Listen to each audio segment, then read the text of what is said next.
How is it going, everyone? Welcome to more Grid 2019, and well, time to continue with the second DLC season pass. Well, season pass, I don't know if it's a pass or not. It should say season. I'm assuming it was a season pass. Say was because, you know, this game is not on sale anymore, so but yeah, let's just get into this. At least the good thing is that I like the cars in this season.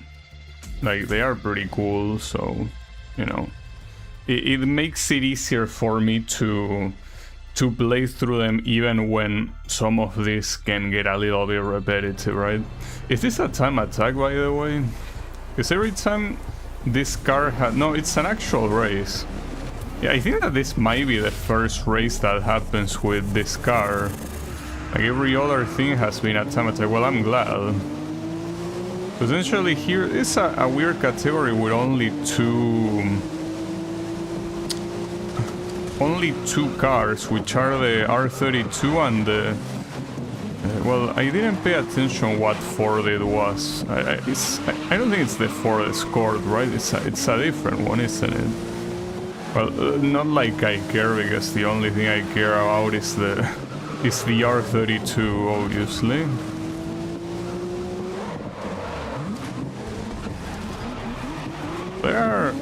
It's not just my teammate that has this skin. We have this other guy, for example, that also has that same skin. Timo Gali. That's weird. But yeah, because usually they use completely unrelated skins, but yeah, not this time. Who cares? I gotta say that one skin with the red paint that has, I think, the Shell sponsorship also looks pretty good. Which is, I think, the guy that is in front of me. Yeah, I think it's that guy. That looks cool too. It's kind of like a Ferrari skin, except obviously, you know, it's on a Nissan and not a Ferrari, but yeah, that one. That looks super cool, that Shell skin. Very cool. Could probably select it if I wanted. But I also really like the way this red, white and blue looks like. It's a cool combination, really. I can definitely understand when Americans feel proud of their flag.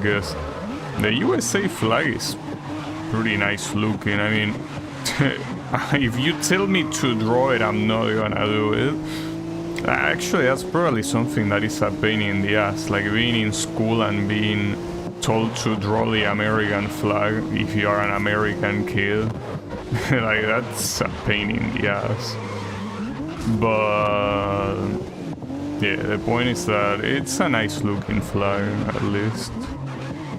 Well, pretty original too. I don't think...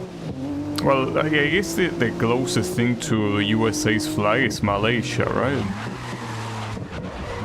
Malaysia probably looks the closest. It's a good choice of colors and a pretty unique design.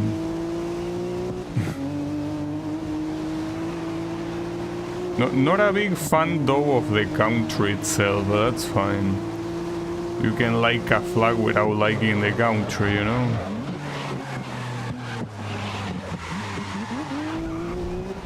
That also applies to my flag. Well, my flag, I mean my country's flag. I think it's a very nice flag, but yeah.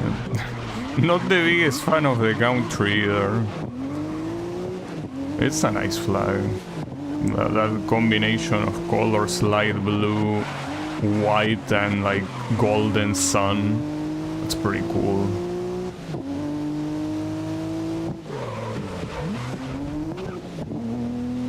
I would say of South America, both my flag and Brazil's flag look pretty cool. Though Brazil is another flag that, yeah, good luck drawing it. I will assume that at least those countries that have kinda complicated flags do not task their, you know, kids to draw it when they are in school, right?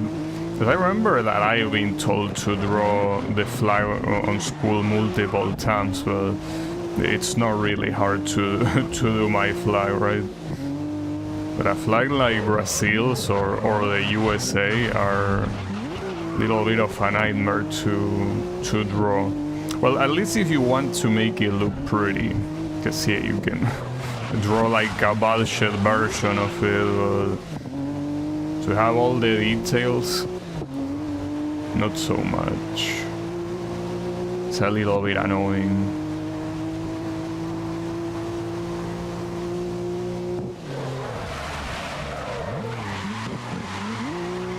So this is an insane advantage. I don't really pay that much attention, but yeah, I guess the AI is not very good here. Don't know if it's the track or if it's the car or if it's both. But they kinda suck on, you know, competing, I mean. Like, I'm talking about the AI, obviously I really like the car and the track is cool too. But I mean the AI in both of them seems to be pretty bad, because this is destruction. Like, this wasn't even close. 6 seconds ahead. So what's the next one? I think it was Shanghai, maybe? Yeah, correct. Well, and this one is not raining, so maybe it's gonna go better for them. Maybe not. Probably not.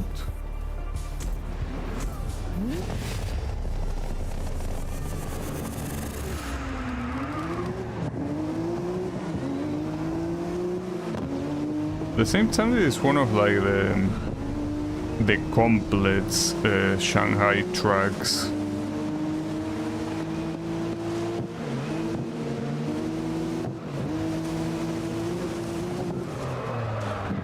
Oof.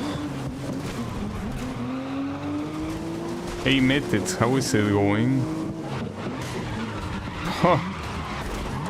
Well, I'm going like this. Basically, one guy just shamelessly took me out in a corner from behind. Okay. Just like that, you know. The typical police takedown. Pretty nice. It is exceptionally hot. Yeah, I will imagine that in the northern hemisphere things are maybe not very nice when it comes to weather. All I hope is that when summer comes around here to the southern hemisphere, it doesn't cook me alive. Because if it's anything like how apparently summer has been on the northern hemisphere this year, yeah. And I really hate summer, so that's an issue. The one thing I can tell you is that even though this winter hasn't been really cold, it has been extremely humid. The humidity right now, well, you cannot see it because it's the wall that is basically behind the camera, right? Like the one that technically I'm looking at right now. Well, I'm looking at the screen, but I mean the one behind the screen. That wall, if I were to show it to you, it's full of black dots that are basically like, well, I don't know how you say it in English. You say moss or like just fungus, but yeah, basically like you have that because of how humid it is. And it's not like I, you know, have the room in bad conditions or anything. It's just that the outside is so humid that it ends up staining the walls on the inside of this room. Pretty messed up, but yeah, it's tough. Yeah, weather sometimes really sucks, but it is what it is. Not much you can do. Well, in my case, what I can do at least to combat the mold is cleaning it with bleach. But, I mean, it's a pain in the ass. Because it's not just that it's on the wall in the immediate, like next to me, right? It's on like the ceiling. Well, technically not on the ceiling right above me, but I mean it's on the wall ceiling on that corner, and that's pretty high. So cleaning that is extremely painful.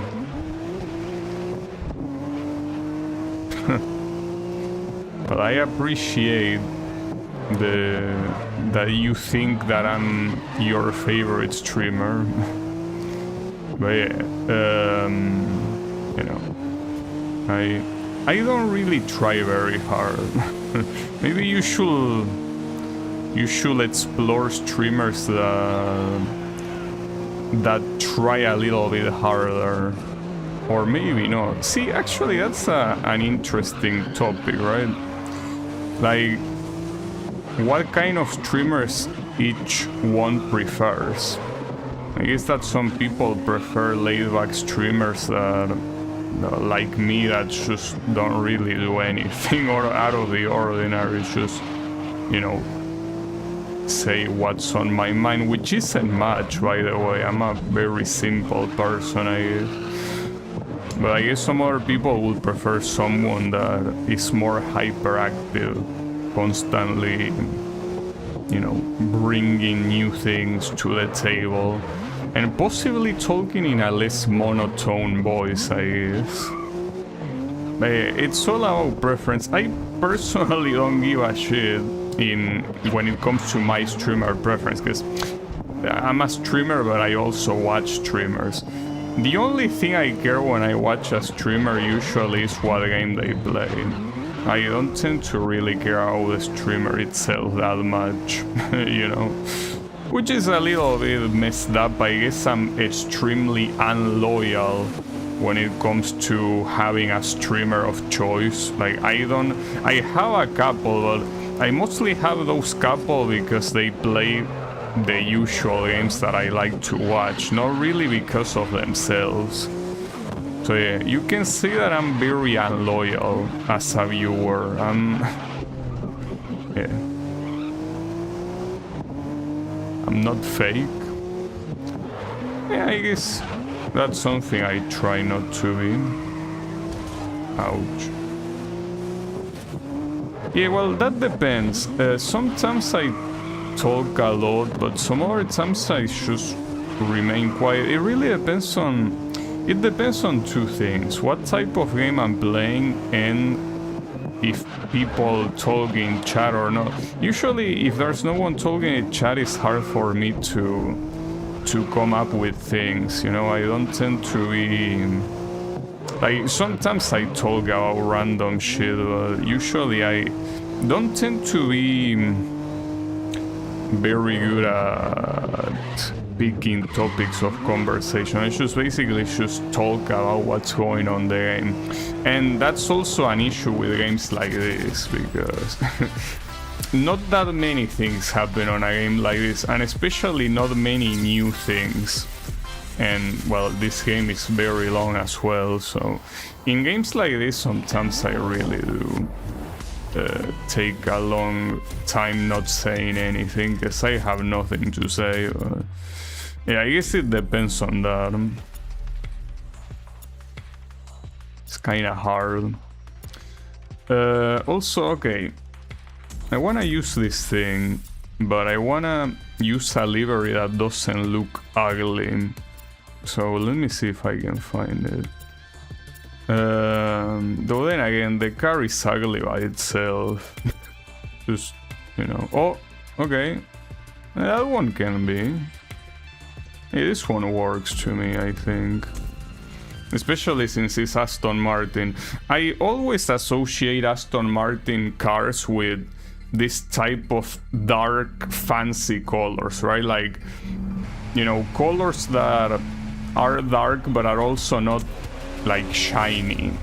I'm not sure how to explain that. Let's see, for example, you can see that blue is a dark color, kinda, but pure blue like the one that guy in front of me has, I don't really consider that to be like a dark color, as in, you know, a mute color, I guess. And again, I don't know what word to use, but in this case, this particular purple that doesn't really shine, that's one of those. And the same applies to like dark green. Fuck. But yeah, dark green, again, that doesn't really shine. Those are the colors I tend to like for Aston Martin cars, because I always imagine Aston Martin being the fancy company car, right? The fancy car company, I mean, put the words in reverse. Like, they are supposed to, well, it's not just an impression, that's kind of the thing. I mean, if usually people that purchase Aston Martin don't tend to be, you know, your average person, tend to be people with money. So yeah.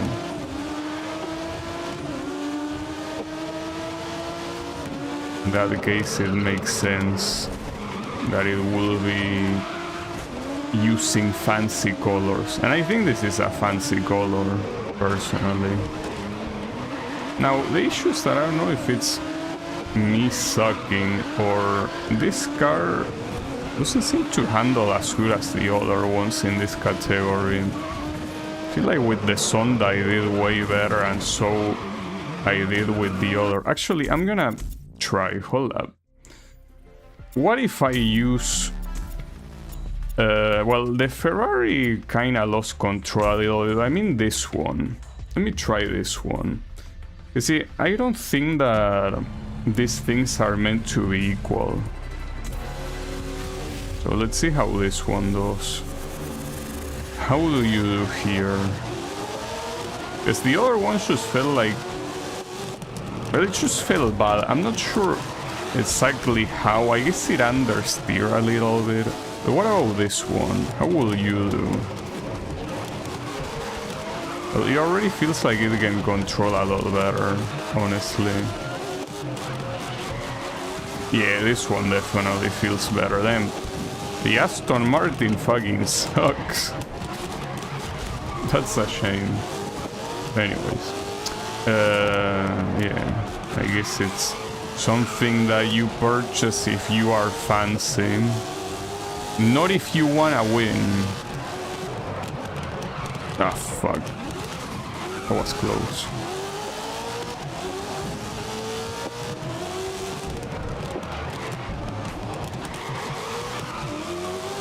So I guess in this category, I think that all of these cars kinda struggle on hard corners like this. But this one definitely feels better than the Aston Martin. Well, I wouldn't say the fact that I'm third is proof of that, because it doesn't necessarily imply that it's because of the car. I could have gotten lucky in one of the corners where I overtook a lot of them, but yeah.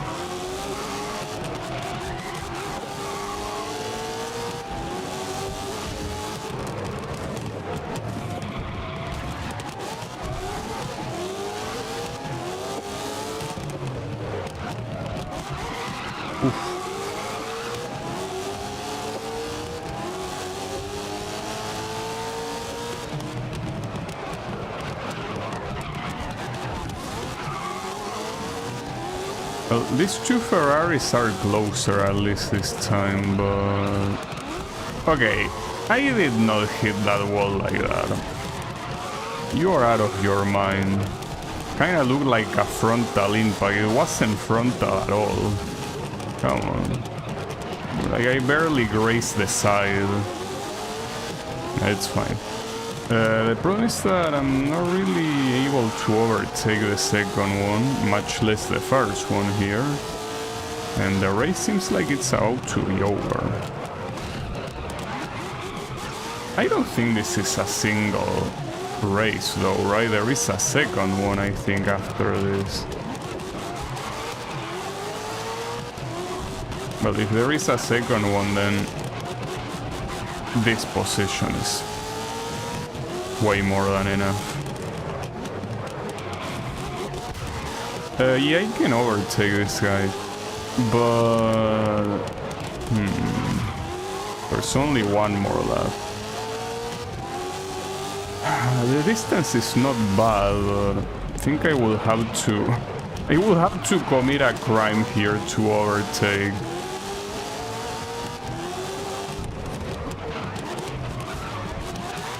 Yeah, kinda. Yeah, there it is. So I didn't overtake, so the crime will happen to be here. Yeah, there it is. That's the crime. It's okay, see, he didn't get pissed off about it, so that means it's legal. Okay, that worked. I think that this is the card to use in this category, either this or the Sonda. Though I could also try the Ferrari. I don't think it went that bad, but it looked very crazy. Yeah, this one seems better, definitely. I remember last stream when I used the Ferrari, it lost control too easily. It was fast, but I mean, well, all of these are fast. So yeah, I guess it's okay. Wasn't expecting the corner to be that slow. But yeah, I was about to say, it's between this and the Sonda. And I don't remember how the Sonda was. I think it was okay. Well, not to mention, I really like the Sonda as a car, you know. It's a pretty nice one. Who doesn't like the Sonda? Yeah, this game has very nice looking rain, though it also has only one type of rain, which is essentially downpour. It's essentially you turn it to a water entity under this rain. Like, you don't have a light drizzle or whatever. No, it's like full downpour. Which, I mean, is cool because it definitely shows the graphic fidelity the game has, but it's more of exactly that, of a graphic flits. The track is a little bit more slippery under the rain, but if this was anything close to how it is in real life, this will be extremely hard to drive. On a rain this intense, trying to drive, and especially a car like this one, it will be a disaster. Like, you will have to go like at least 10 times slower than normal. Well, maybe that's an exaggeration, but you will have to go really slow in corners. But yeah, I mean, this game is not meant to be a simulator, of course, so it's just here to look good. Yeah. It does that very well, really.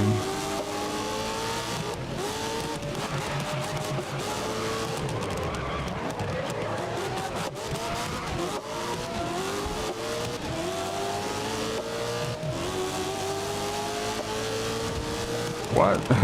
Wait, why did my front... Oh, maybe it was because of that corner where I overtook everyone. Well, yeah, surely having the engine exposed to rain is not gonna do anything to the car, right? Surely. Though, that's... Hold up. Ah, fuck me. Yeah, I messed up. It's fine, don't worry about it. I was about to say, no, isn't the engine on this car on the back? I think that this is a rear, like rear engine, right? In fact, aren't most cars in this category rear engine? Maybe not, maybe I'm out of my mind.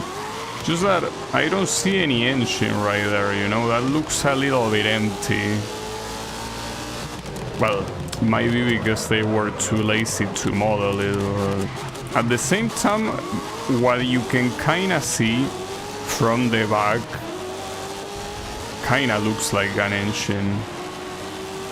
Well, the game tells you if it's... Well, the game tells you the drivetrain. I don't know if it tells you... Okay. Well, in case you needed to know, the engine is clearly there. Okay, so this is rear engine. Though, not sure why these parts are just flying off for absolutely no reason.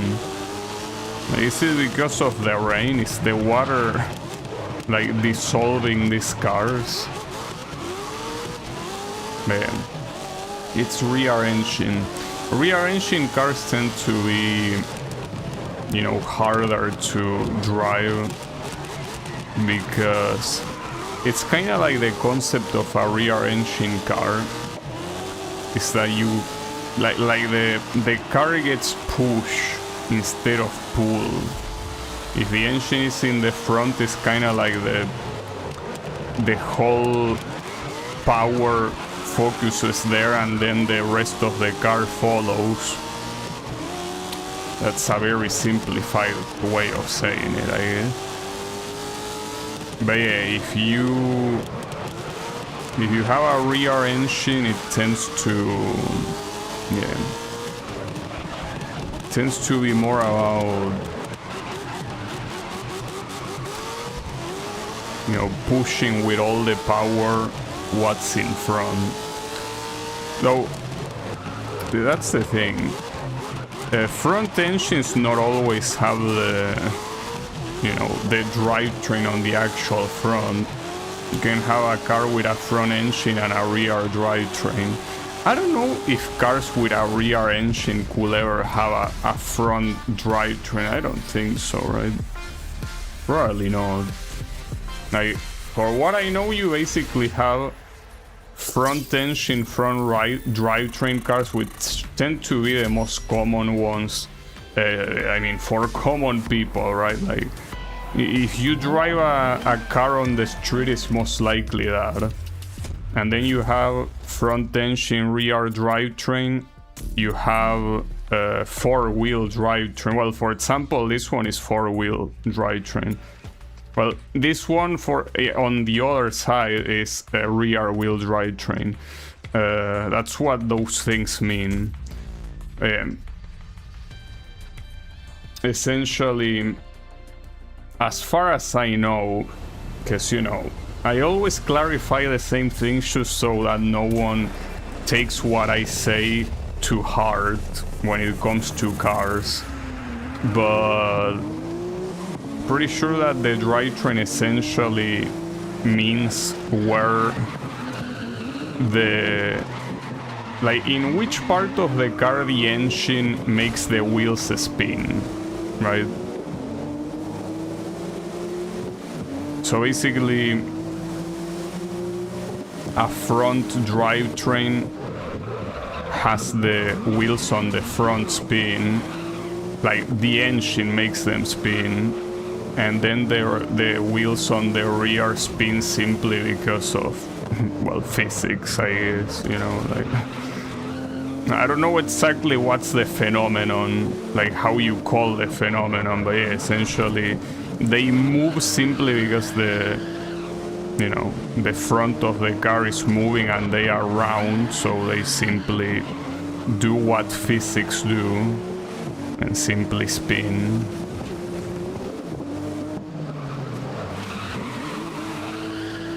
Yeah, that's what I was talking about with pulling and pushing. So a front drivetrain kinda has to pull the car from the front. and the rest just follows, right?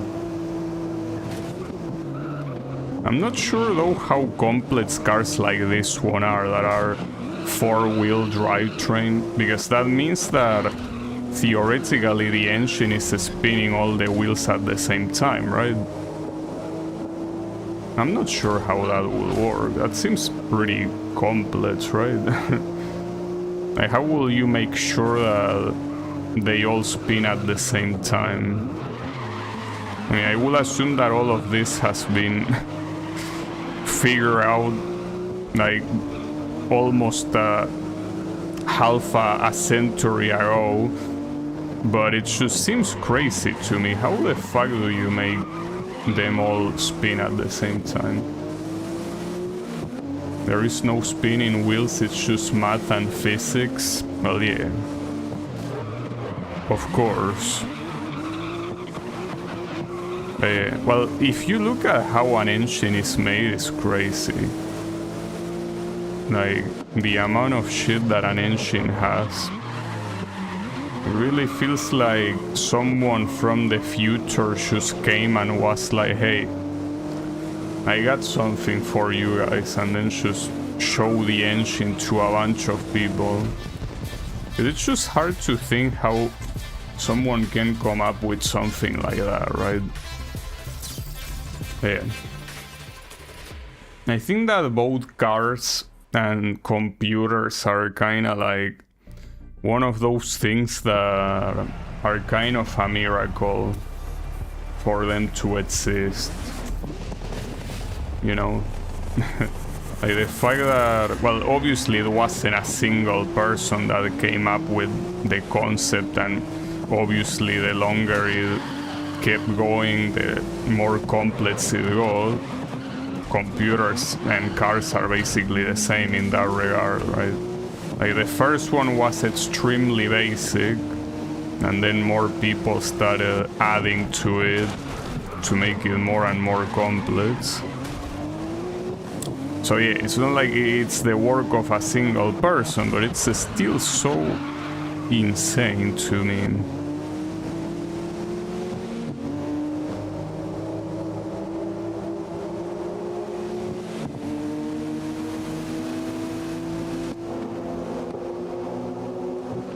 Alright, hold up.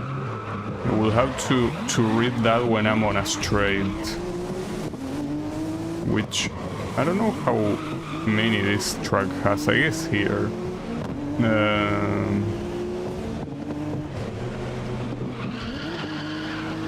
Oh, so you basically say, well, yes, I mean the part that is connected to the wheels is the one that spins, yes, but yeah, I guess I was mostly also referring to that as well, like, well, I guess being in the middle definitely makes it something that doesn't really need to be synchronized, right? But you also say that it can be in both, like the force that is applied. Yeah, I personally don't know.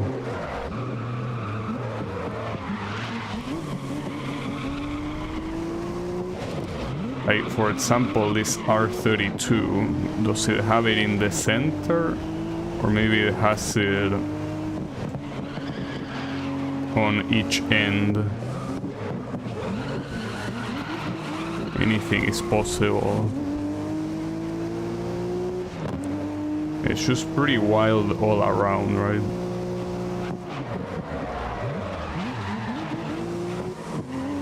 Yeah, I personally wish that, you know, school actually taught me that.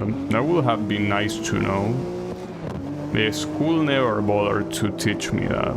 And well, university also didn't bother because I went to a university about programming, so knowing about mechanical physics, well, mechanical physics, I mean mechanical engineer stuff, wasn't really useful for me. But yeah, it would have been nice as a curious thing, right?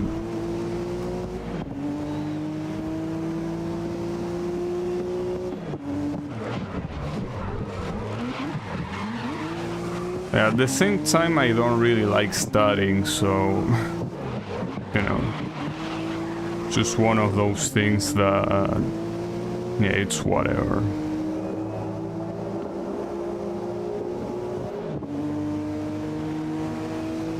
You can just look it up yourself, yeah. It's just that, you know, I actually studied stuff at school. That's the thing. I mean, some of it I don't really remember because I didn't care enough, I guess, but... like, if I was taught that at school, I probably would have learned it. Yeah, I personally don't like school or learning things, you know. I personally think that learning things is very stressful, you know. Well, unless you learn things by accident. Well, by accident, or I guess like as a process of doing something you like, I mean, I guess, I don't know, for example, learning, like, how do you need to take a corner in this game, right? Like, for example, this is a very, very slow corner. Well, yeah, learning that is kind of what comes with playing the game, so I don't mind, but... when it comes to, like, sitting and reading, I guess that's my issue. I fucking hate reading. I am so adverse to reading. Like, when I see tests, it's like I'm already, fuck, you know? Especially when I see tests in games when I don't expect there to be tests, and I'm like, no, dude, don't do this to me. But yeah, you can say that I'm a little bit dumb in that regard. I kind of have a little bit of caveman mentality, I guess, sometimes. Like, if I don't find something immediately fun to do, it's like I don't wanna do it, right? It's fine. I think it's better that way, personally.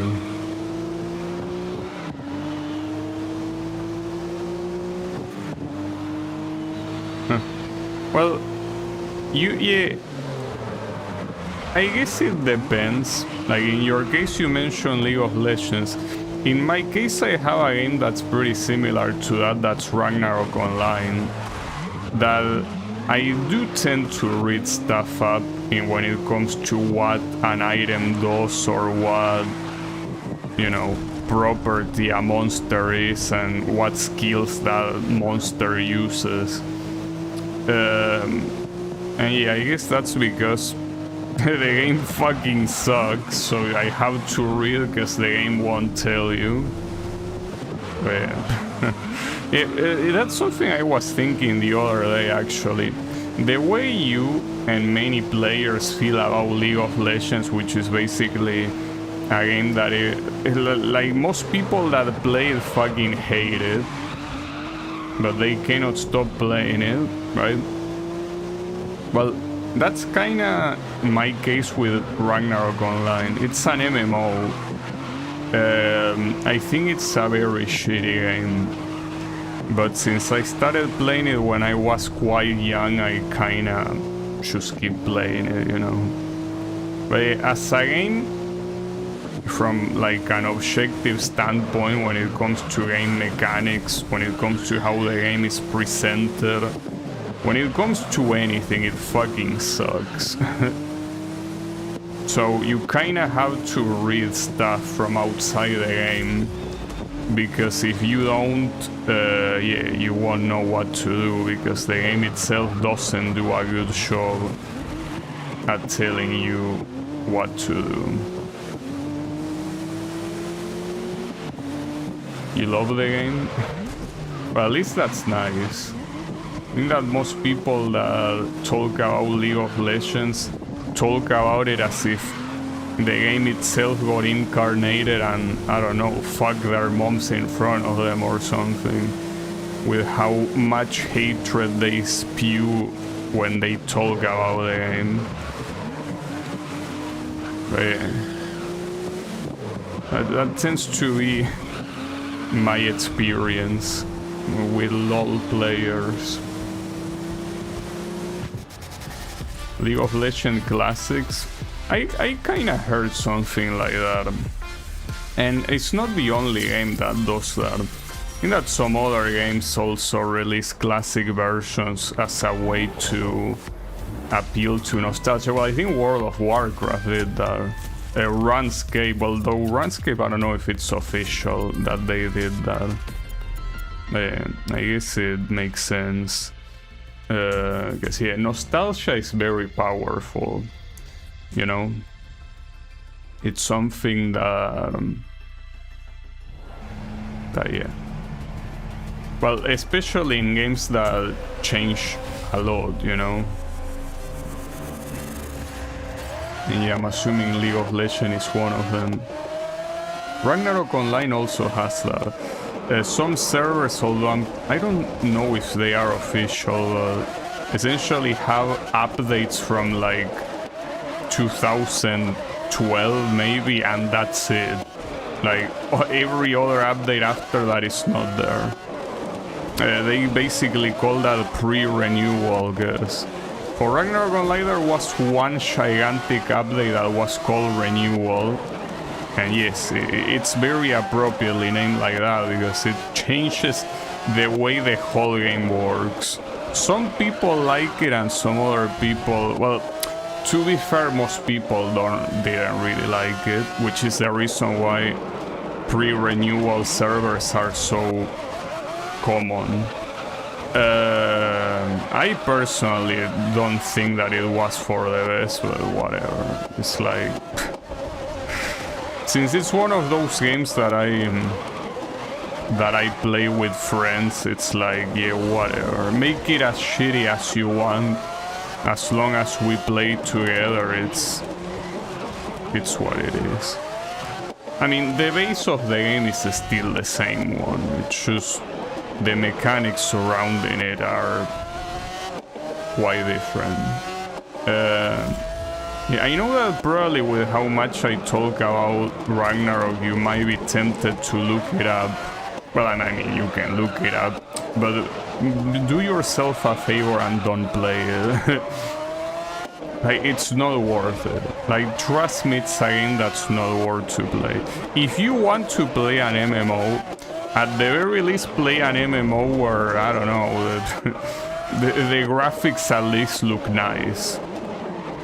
I mean, the graphics are the least of Ragnarok Online problems. So the thing is that since most MMOs fucking suck, at least if you want to play an MMO, play one that looks good. Doesn't look like something I'll play. Well, the thing is that if you look at Ragnarok Online, probably a lot of versions come up. But yeah, the one I'm talking about is kind of like the first one that still receives updates to this day. And waited for a Riot Games LOL MMO. Well, hopefully they don't assign the same team that made the fighting game, because if that's the case, like, start playing Final Fantasy 14, you know. Because at that point you know that what's gonna turn out after that is not gonna be a good thing. Well, in fact, I don't know if it's real or not, because a lot of people like to say shit without proof. But someone apparently say that there was a leak at Riot that say that the fighting game 2XKO was dead. Like, they themselves say that. Like, this project is dead. I forget about it. Like, probably they are putting it on live support just to be like, you know, not to accept that they fumble so badly, but it's a project that doesn't really have a future. And it makes sense. I mean, it's a very bad game, so yeah. Yeah, I saw that. Basically, most news about fighting games, I follow them. Mostly because fighting games, I feel like, are such a shitty-ass game genre that it's kind of like watching, you know, a car crash, right? It's like the kind of thing that you cannot take your eyes off, because you know that it's gonna be a tragedy, but it's simply too interesting to look away. You know? Well, that's how I consume fighting games, essentially. I consume fighting games looking at how much they fucking suck.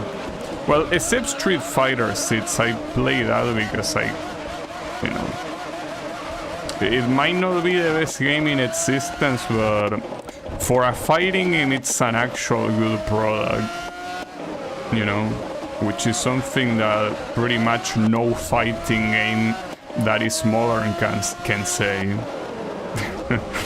So yeah. I don't know if it's true they are pumping out new champions and skins. The game for Riot is still the most alive fighting game. Well, yeah, I mean, compared to fighting games in general, yeah, probably the Riot fighting game is doing well. Though, what I can probably guarantee you is that it's not doing better than Street Fighter 6. Like, Street Fighter 6, I think it's simply at the top.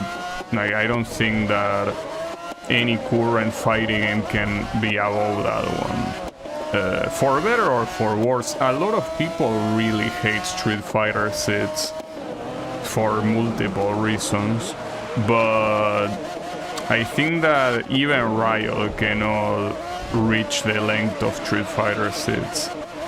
The other ones, yeah, probably, because most of them have very bad things. Tekken 8 is basically a clearly inferior version to Tekken 7, and it's been handled like shit since day one, so that game is bleeding players since release. Then you have Mortal Kombat 1 that is also inferior in every way to the previous game, so in fact, I think that Mortal Kombat 11, which is the previous game, has more players than Mortal Kombat 1, or kinda the same amount. Then Fatal Fury is a fucking joke, no one is playing that shit. And then, what else do you have? Well, Grand Blue Fantasy is, yeah, not many people play that either. Guilty Gear Strive, I guess it's played by more people, but still not even close to Street Fighter 6. Yeah, Street Fighter has more legacy than anything. Tekken 8 shoot themselves so badly, yeah, how is it going, Clone God? Yeah, Tekken 8 has been such a fucking disaster, dude. I personally liked Tekken in my childhood, so it's sad that it's failing. Well, it's what happens when you try to copy games that have nothing to do with the franchise. Like, Tekken 8 essentially look at Street Fighter 5 and partly Street Fighter 6, but mostly Street Fighter 5, which is pretty much one of the worst fighting games in existence. Well, it's not like that, but like, it's probably the worst mainline Street Fighter in the series. Well, except for one, I guess, but that one doesn't count. The point is that Tekken was like, okay, you know what, Street Fighter is always doing great, so let's try copying what they are doing. And so they did, and well, that's kinda a little bit bad, because I'll tell you an interesting story. Street Fighter 5 was such a piece of shit of a game that multiple players actually decided to go play Tekken 7, which at the time was the competitor, and to the point that Tekken 7 got so many players that for the first time in history it was used as a prime time game, like basically as the last game in the EVO tournament, right? Like, every single year the last game in Evo was Street Fighter, like every single year. Maybe there was 1 or 2 exceptions, I don't know, but Evo, which is, or at least was, the biggest tournament, fighting game tournament in the world, always had Street Fighter as its main game. Well, Street Fighter V was the main game the first year because it was still pretty new, but after the first year, it stopped being the main game to make place to Tekken 7.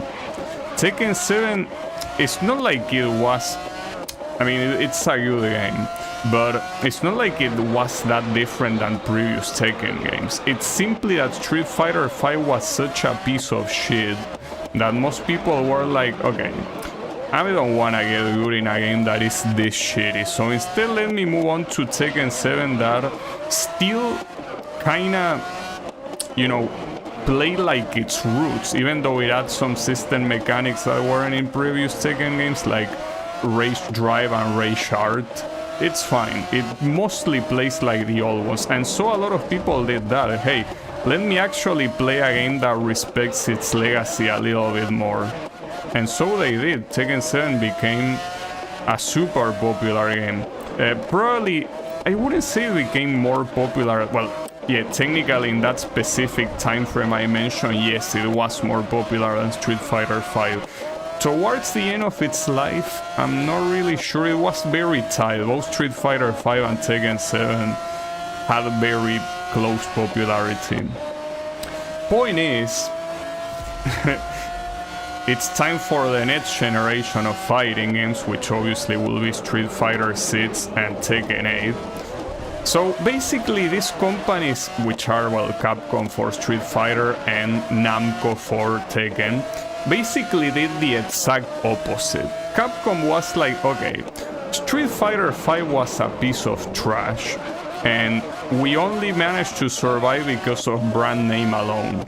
So for Street Fighter 6, let's try not to do what Street Fighter V did. Let's actually try to make a decent game. And so they did, and now Street Fighter 6 is the most popular fighting game currently. Well, Tekken did the opposite. Well, Namco precisely did the opposite. They were, okay, let's see what Street Fighter V did, and let's actually try to copy it. And well, now Tekken 8 is, well, precisely what you would expect. It is fading to irrelevancy because of trying to make the same mistake that Capcom did with Street Fighter V. So yeah, they choose to do that after Tekken 7 did well. That's the fucked up thing. It's like they were like, okay, Tekken 7 did well, that cannot be. Tekken is not supposed to do well. And they did Tekken 8. It's not like Tekken 8 is an extremely bad game, but it's clearly worse than 7. Clearly worse than most previous Tekken games as well. The last game was Smash before getting kicked out.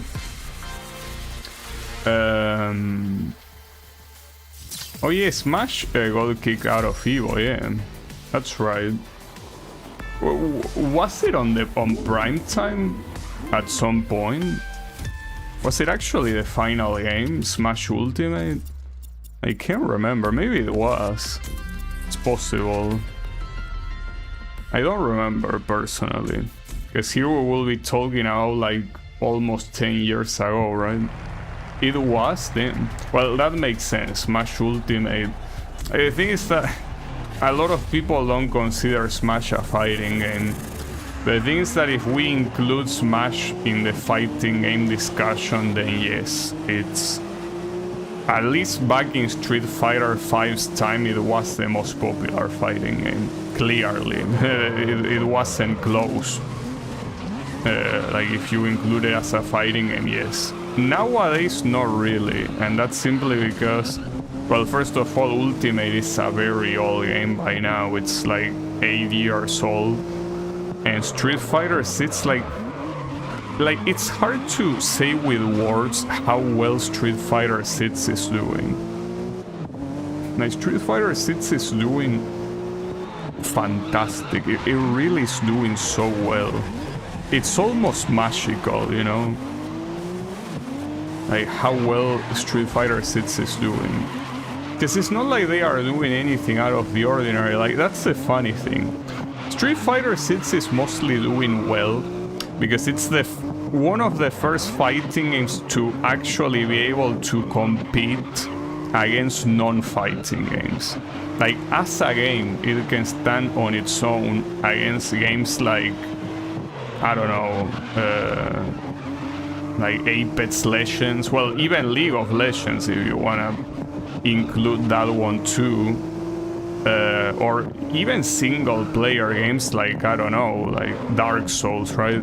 Obviously, all of those games are more popular than Street Fighter 6, but the point is that it actually is kind of at that level where it is considered a game. And you might be thinking, well, yeah, obviously it's considered a game. I mean, it's a game. But the fighting games were always, and for a good reason, kinda considered to be less of a game, right? Like, they are the games in a literal sense, but yeah, most people just view it as something that you are either super competitive at it or don't bother. And yeah, that's the case for most fighting games, because their single player content is trash. But Street Fighter 6 kinda broke with that. Not to mention that regardless of the single player content, the online things, it does it very well. Why is the car's rear so hot? Because it's the R32. The R32 is one of the best cars on its system, so it makes sense. Hey, how is it going, He-Han? Ouch. Okay, this guy being my nemesis and constantly being behind me is not a good thing for a race that's supposed to be long.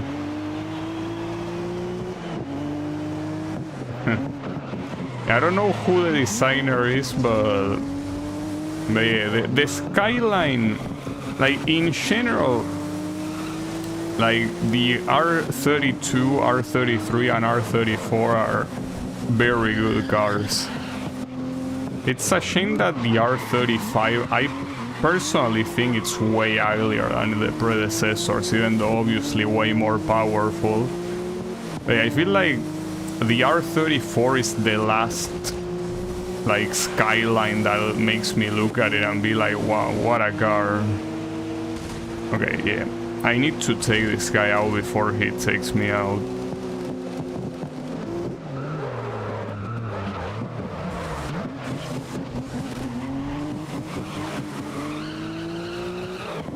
Okay.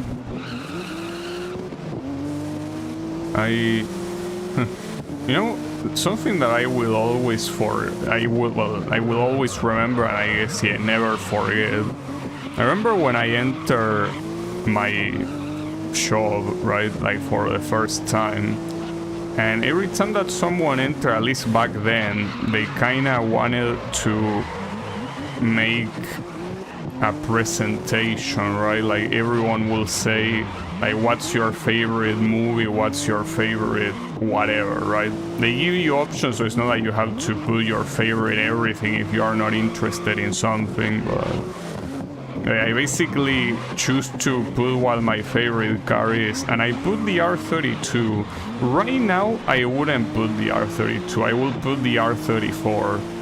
But yeah, back then I was like, yeah, the R32, and I probably say the R32 because I was confused and thought that the R32 was the R34, but I still like this one a lot. Like, they are both beautiful. But yeah, that's kind of the sort of thing that you probably wouldn't want to put on like a show introduction, because nobody gives a fuck about cars, I guess. Like in general, right? Like, people don't tend to, at least here, don't tend to be that much of a car culture, right? Like, this is not the USA where they have a huge car culture. Here I mean, you get whatever car you can get. You cannot really choose. Your choices are very limited. Okay, I need to take this guy out. I don't know how, but he has to be taken out.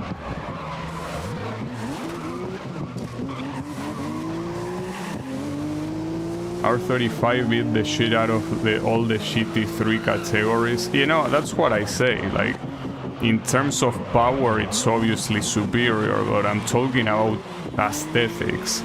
Like, I feel like the R35 is so fucking ugly. You know, like, the rear still looks like a Skyline, at least, but the front, like, how could they botch the front so badly? It's so ugly on the front, you know? Like, I still clearly prefer it over the Nissan Seed, but like, why did they have to make the front so ugly, you know? But yeah, obviously, performance-wise, it smokes all of this. I mean, it better do, right? It's a more modern car that is way more expensive and has way more horsepower.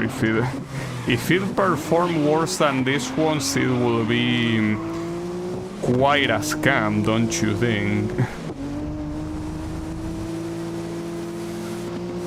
But yeah, what I care about is aesthetics, and it does not look nearly as good as the 90s Skylines.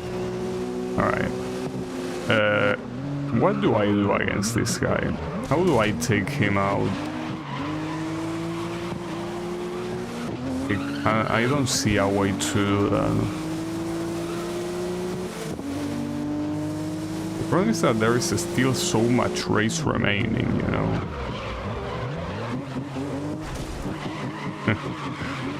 Hey, come on, you're supposed to dissimulate a little bit. You didn't even try to dissimulate the fact that you were going after me right there.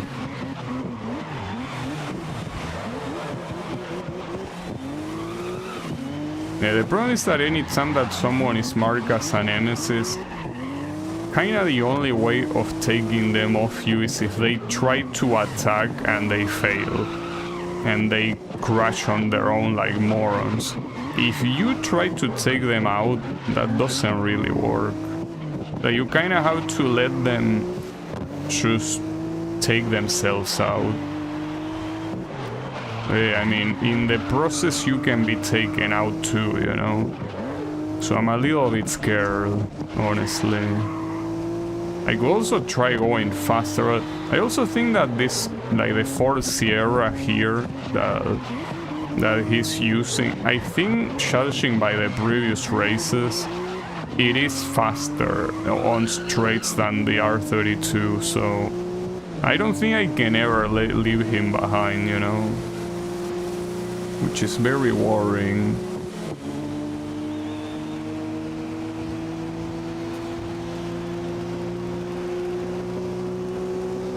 Okay, let me see.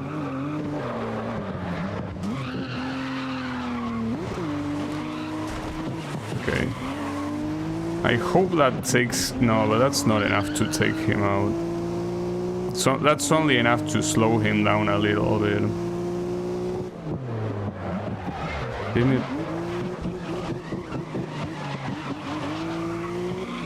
Do this team have a rivalry out? Yeah.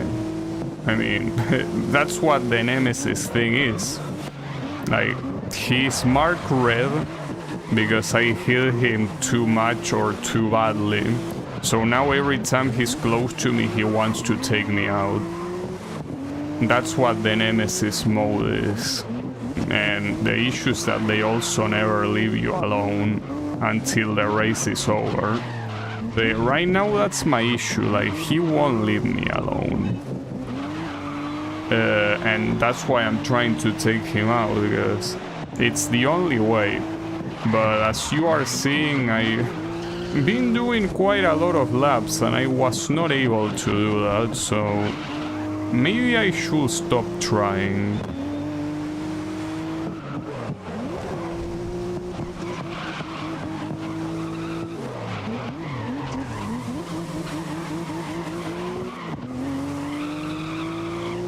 The biggest issue is if it's the final lap, I have to outright block him. Yeah, like, clearly. I need to, like, that's gonna be so scary on the final lap. I need to... Nice one, bitch. Oh, eat shit. Get on. That's what you get. That's what we call karma. All the way to last place, like the little shit you are. Couldn't have happened to a better person. Well, yeah, we got it. Nice. Now we can do the rest of the race in peace.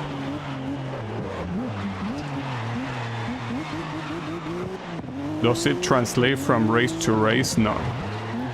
No, the Nemesis thing disappears as soon as the race is over. Thankfully. Because otherwise, if they still remember the Nemesis status from previous races, I will have the entirety of the grid as a Nemesis. Like, I'm pretty sure I pissed off every single driver in the game at some point. Including my teammate, by the way. Not even my teammate is safe with me.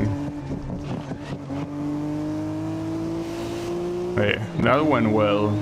Now now the real challenge is not getting any penalty, because the guy behind is not gonna overtake pretty clearly. It's a matter of not skipping any corner.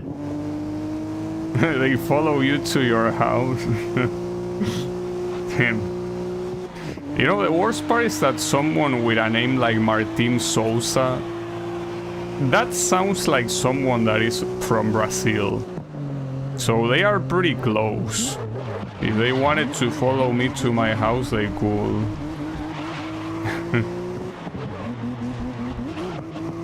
It will make it more entertaining. Yeah, but it will make it a little bit too stressful if you ask me. Like, having to deal with a Nemesis AI behind you is already very stressful, but yeah, having to deal with it even after the race is over on another race will just make this, like, I don't know, it will turn this game into Twisted Metal, pretty much.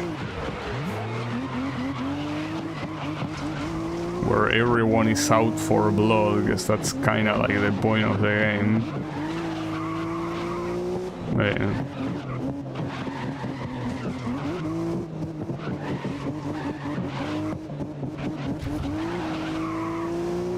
Yeah. At least I'm glad that I was able to purposely take him out.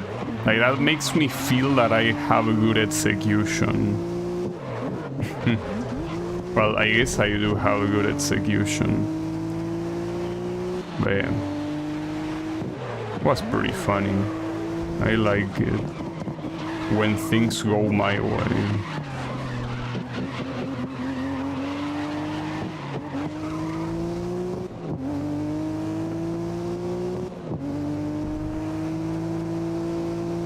And speaking of good execution, you know, today off the stream I was playing the game that I was playing yesterday to try to practice, and it's gonna be so hard to execute a one coin clear for that game.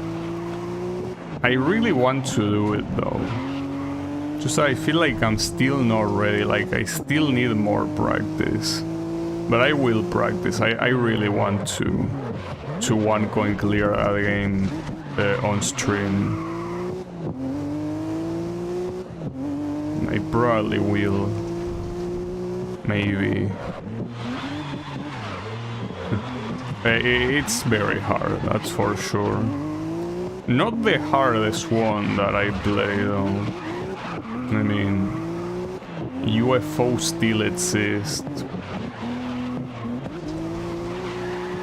Yeah, that's a game that despite how much I practice it off a stream or whatever, it's a game that I just cannot do anything against. It's a game that, you know, when when my reflexes go down for whatever reason, because of old age or whatever, I'm probably gonna look back and be like, damn, I wish I tried a little bit harder, because there's no way I can one going clear it now. But at the same time, it's not like I'm not trying.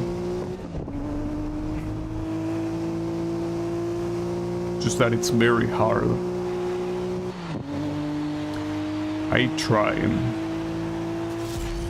But it's kinda like... It's very fucked up. Just the way it is.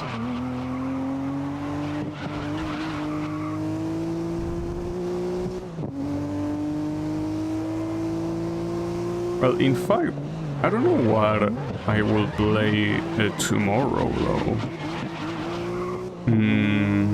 Hard to tell.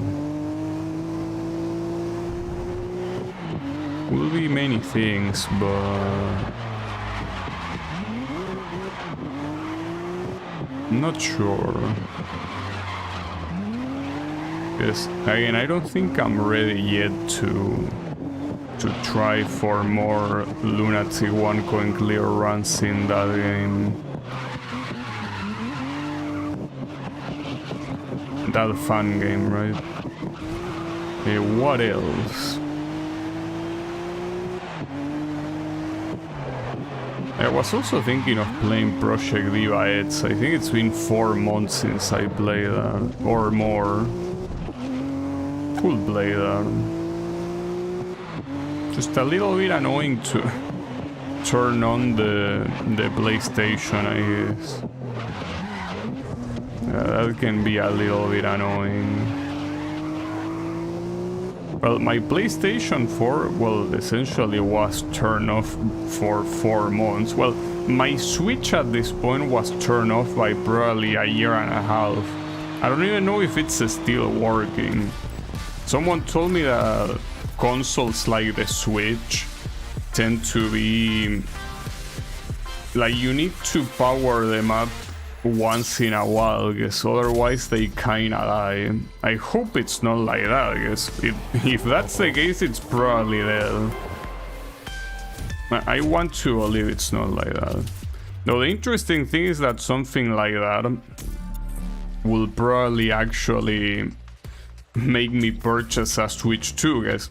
If I want to play a Switch, like, I'm not gonna purchase another Switch 1. I will purchase the 2 most likely. But I also dislike the idea of purchasing the Switch 2, because it's like paying for an overpriced console. I don't have any reason to get a Switch 2 or just getting another Switch 1, I guess, but I feel like at this point it will be a bad idea to just get another Switch 1.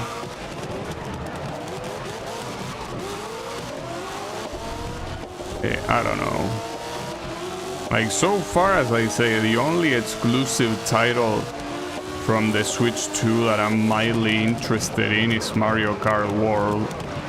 And even that game doesn't really call for me.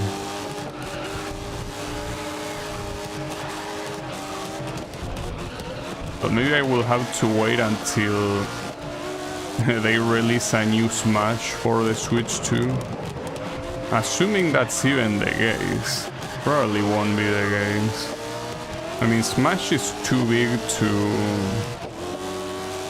not have another game like that.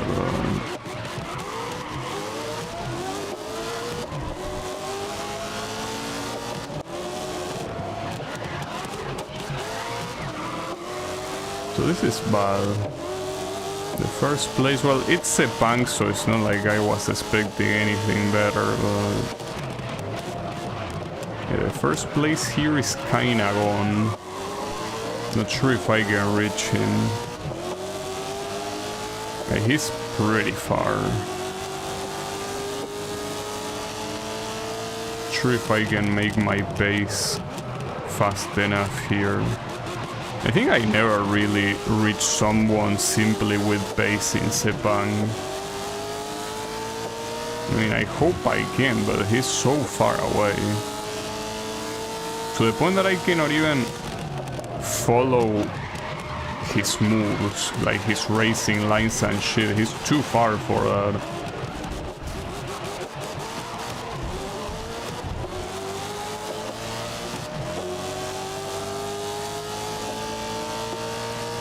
I guess it at least will be exciting if I do manage to reach him, but... like, that's a big if.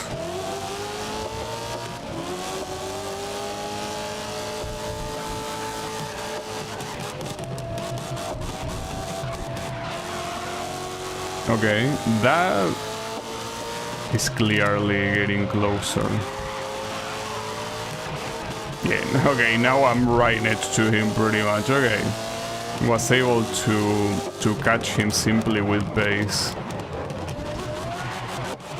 So now the issue is overtaken, and especially in a track like this with super sharp corners.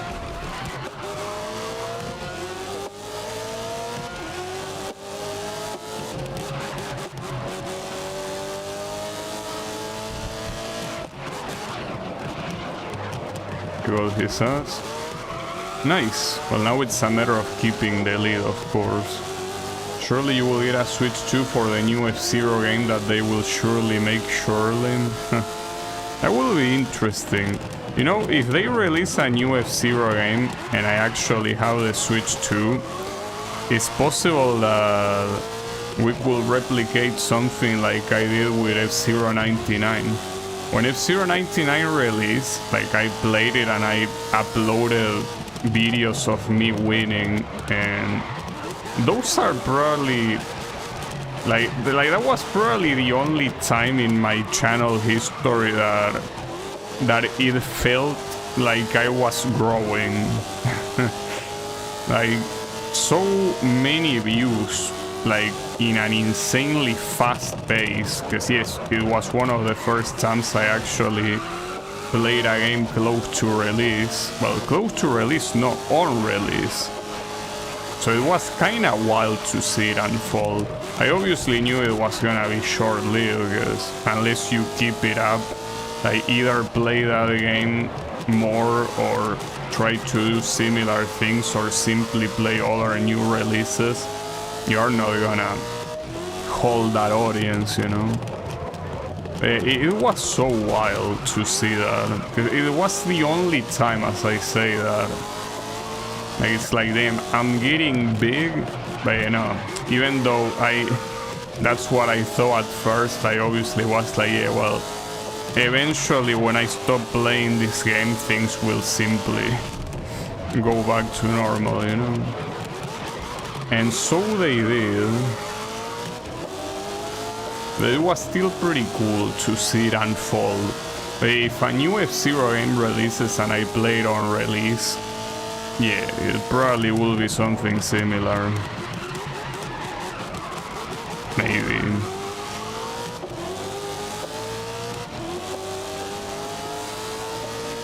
What an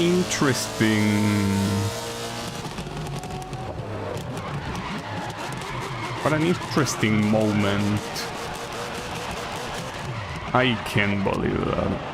Okay, that's fine, that's fine. He's still there. You didn't lose.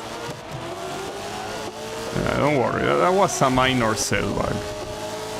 Only one guy overtook and you're already next to him. Okay, yeah, that wasn't a very nice overtake, but it's fine. At least he didn't turn into a nemesis.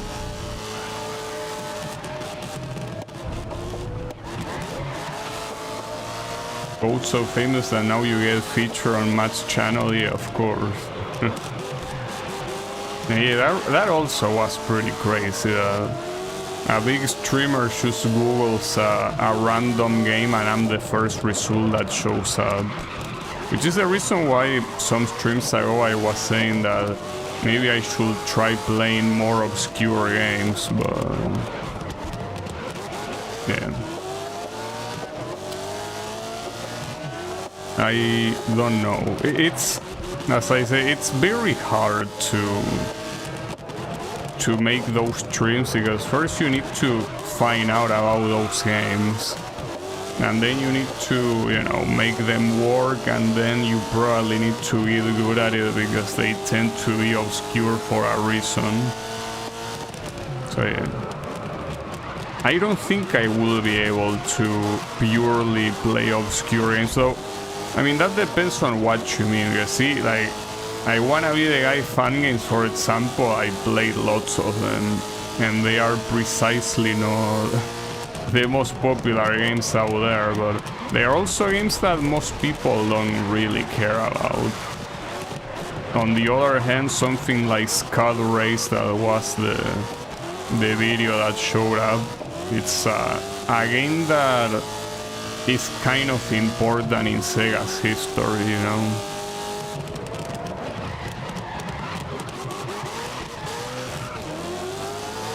I think at the same time it's all a matter of luck, because the same way that Scud Race video I show up as the first result sometimes, in other cases I also play games that are relatively obscure, that are also kinda popular, or at least used to be kinda popular, like that one, and it doesn't make a difference, right? They are still not very watch, right?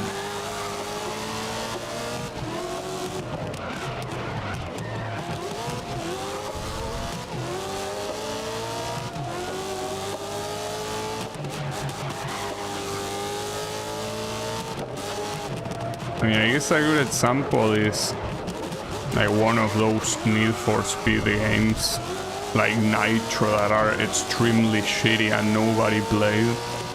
But yeah, like, if you don't get lucky with the algorithm, it's not gonna push you to the front.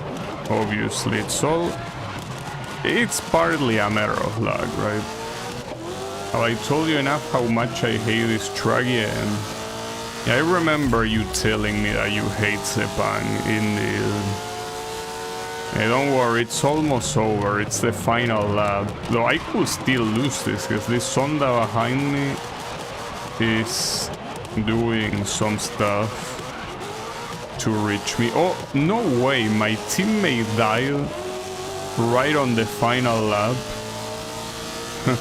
And I'm glad I don't care about winning the team tournament, because if that happened, like, and I somehow care about that, I will be extremely pissed off right now. I will be like, you can't be serious, right?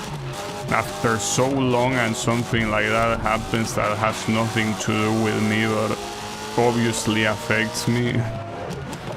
Hey, don't worry. The team tournament, no one cares about them.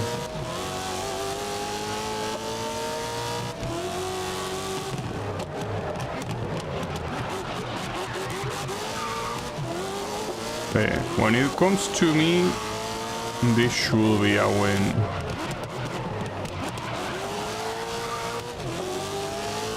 Yeah, the second place is kinda close, but I wouldn't say he's close enough.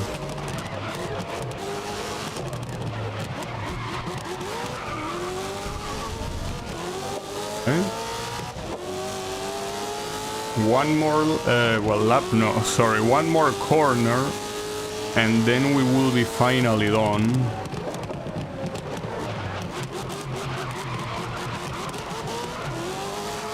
And we are done. Just like that. See, that went well. And we didn't even have a nemesis here, so... Yeah, good shit. Oh, we are still first in the tournament thingy. Okay, so I wouldn't be pissed off. Well, I probably would have been pissed off, because I would have thought that we would lose. But yeah, don't worry about it. We got it. And yeah, this car has proved itself as probably one of the best ones here. Good shit. Okay, so yeah, unfortunately here is where the long events start appearing, and they are an absolute pain in the ass, but yeah. What can we do? Yeah, it's fine. I mean, this is kind of what made me stopped playing this game for a couple streams when I was in Season 1. But in Season 1 it was even worse because you had to drive hot hatches. At least the categories in this season are way more interesting.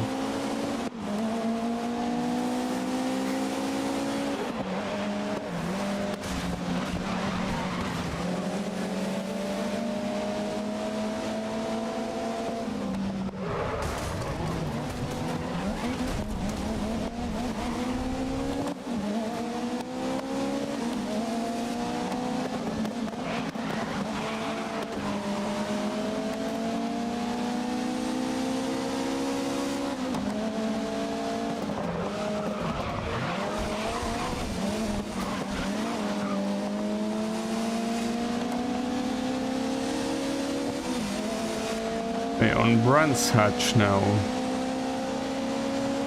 Wait, was that a fidget spinner on that advertisement?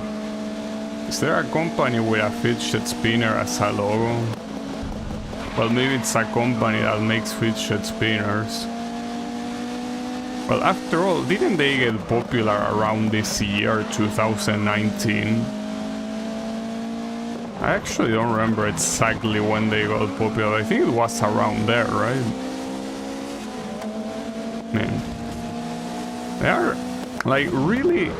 You know that I'm not a smart person, I make that pretty clear multiple times, but some people really feel like they are barely smarter than a dog. Like, they look at a trend and they are like, well, rather than a dog, it's kind of like a seal. You know how seals like to clap and do dumb noises? Well, that's how I feel some people are anytime that something gets viral. It's like they cannot think for themselves. They are like, oh, I need this, and then they clap, and then they do a dumb noise, right? And fidget spinners were basically that. It's like, what are you doing, dude? Like, I understand the people that have a need for it. I mean, that's the point of fidget spinners, like, supposed to be a tool to help people that have, like, either anxiety or stress or, like, a disorder that doesn't really let them focus without doing something even as, you know, minor as spinning a toy like that. Like, it's important for them, but everyone saw that, well, everyone that at least follows social media trends and was like, I need one, even though in 1 week when this trend blows up, I will have to spin it and shove it up my ass while it's spinning. Because what am I gonna do with it? Man, it's one of those things that sometimes make me feel that I'm not that dumb, at least. Man. Was 10 years ago? Really? Well, close enough. I mean, this is from 2019. You should have to flip the 9 around and it looks like a 6. Close enough. But yeah, the point is that when that came out, yeah, everyone was like, oh shit, a fidget spinner, I need one. And yeah, it was pretty dumb.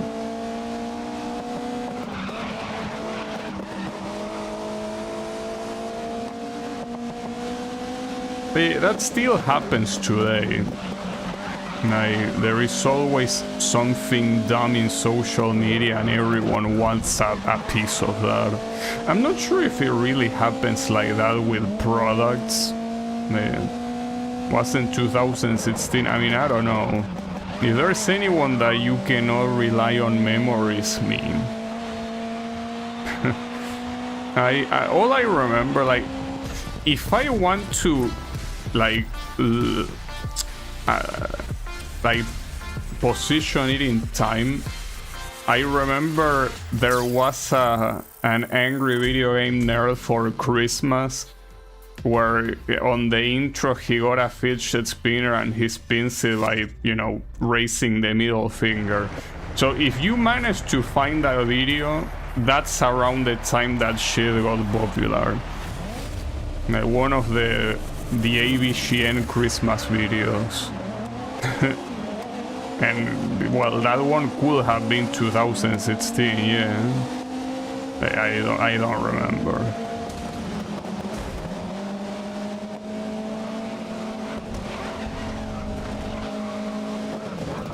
And to think that the AVGN is still making videos. Ah, come on, I didn't have a choice there, fuck. Yeah, Brands Hatch is cool. Sometimes I find it difficult to do the corners close to the end, but yeah, it's basically skill issue. Nothing more, nothing less.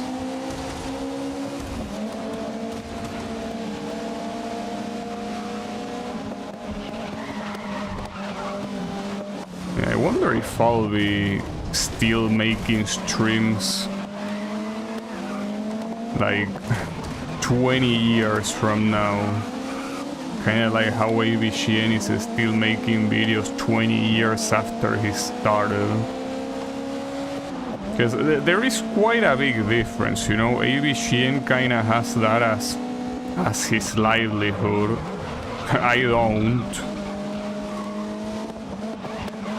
But will I still like to stream? Oh, come on, track limits my ass. Damn it.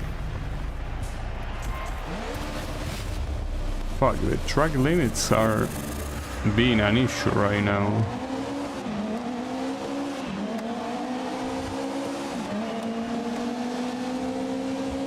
Yeah, I don't know, 20 years from now, well, I mean, if we include when I started streaming, I only need like 12 years more to reach the 20 years, but yeah, I don't know, that's a little bit too far into the future. And hey, maybe YouTube is dead by then. And maybe streaming platforms are dead. Especially considering how expensive like storage, well, data storage is getting. Yeah, maybe big companies are like, nah, this is no longer profitable, and they make video sharing services to just die. It could be. I mean, on the right side, what I will be doing will be the exact same. It's just that I wouldn't have a microphone and a camera, I guess. I will still be playing this sort of games off stream. It wouldn't change, really.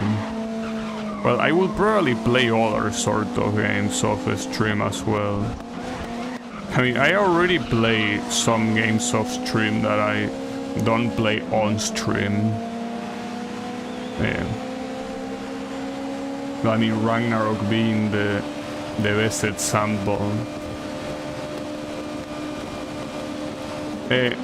I feel like you kinda have to prepare, like, well, preparing for the future is something that is still probably a waste of time because you cannot predict the future, right? Like, you might predict something and the world goes in the exact opposite direction. I feel like you kinda have to mentally prepare yourself for things like, for example, what happens if the internet disappears, right? The problem is that I don't think I'm prepared because I would like to have like more ROM sets. I basically don't have any ROM set, like any full ROM set saved. So that's something that I probably should do. Like, I should purchase a storing device simply to store ROM sets. So that way at least I could play any game from any console up until PlayStation 1. Well, before PlayStation 1 at least. Like, when PlayStation 1 starts is when like the size of the ROM starts getting a lot bigger. Well, with the exception of Nintendo 64. Nintendo 64 still has very small ROM size because they still use cartridges. But that's the thing. If I have ROM sets like that, like even without internet, I can still like I could have, yeah, like the rest of my lifetime of video games with a full ROM set, without a doubt.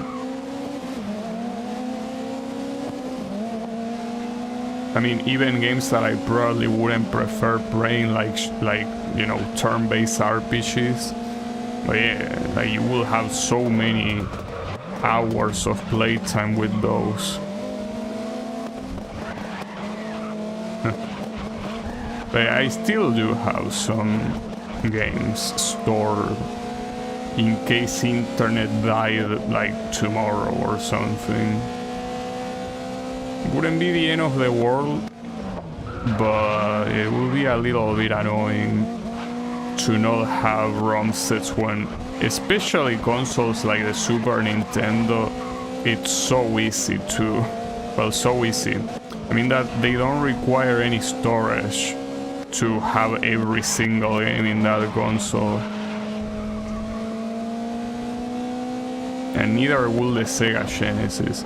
That being said, the Super Nintendo definitely has a way better library than the Genesis. Just that the Genesis tends to have very good version of games because it is a more powerful console than the Super Nintendo. And but the library is not as impressive. So if anything, I guess the one library that will be the priority will be the PlayStation 2. PlayStation 2 has the best library, pretty much. So many good games in that console.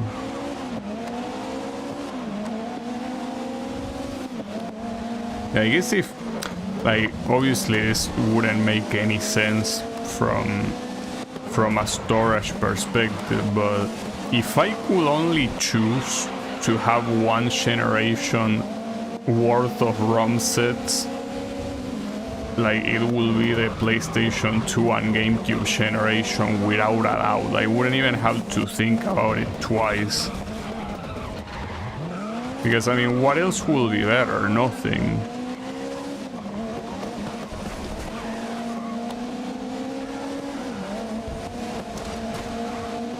Definitely nothing. Well, you could argue about PS3 and Xbox 360, but a lot of games are not playable in the respective emulators. But yeah, I guess if you take, well, that's the thing. If you take the technical aspect out, I still probably would prefer the PS2 generation, mostly because PS3 and Xbox 360 in a lot of cases rely way too much on online functionalities, which obviously, if internet was dead, you wouldn't be able to play them, right?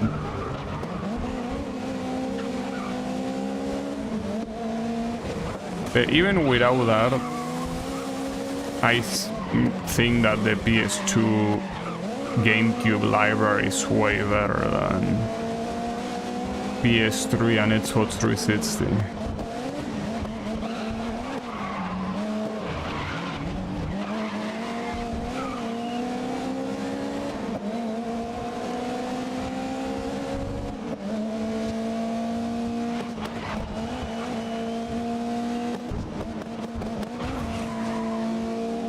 Well, I'm also leaving out the original Xbox, it's just that I don't give a fuck about the original Xbox.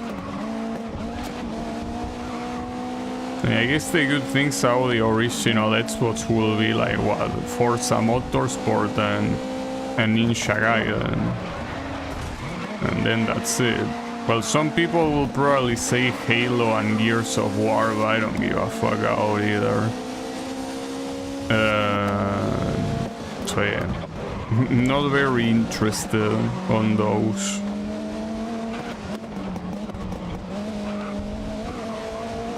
So, you know, I feel like that is a series that I should play before I die.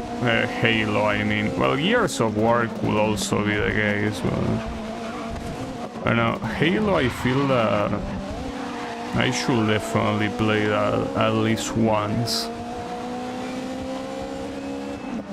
Because apparently so many people love that game. Well, that series, right?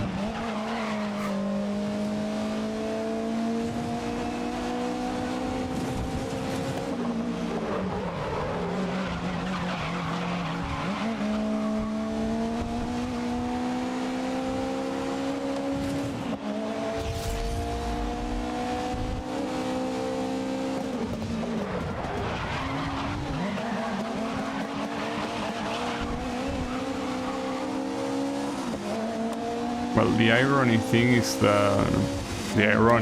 is that this game, like the series, like the Grid series, is basically non-existent before PS3, so this one I wouldn't be able to play again, but that's fine. I mean, if there's any game, any Simcade that you can just keep playing over and over, is Gran Turismo. So yeah, Gran Turismo 3 and 4 will be there.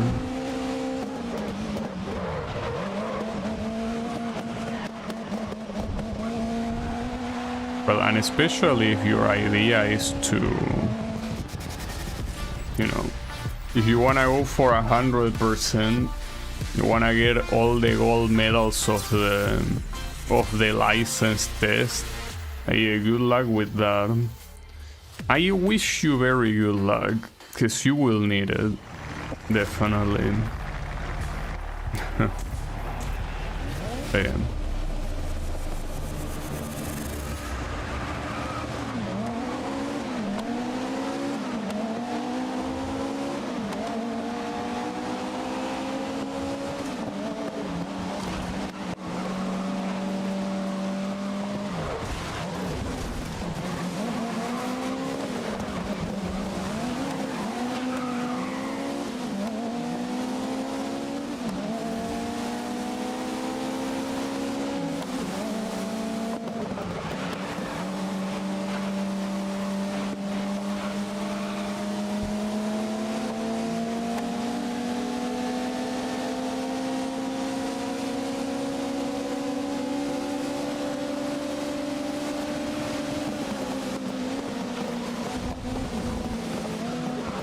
No, that's too long, it's fine.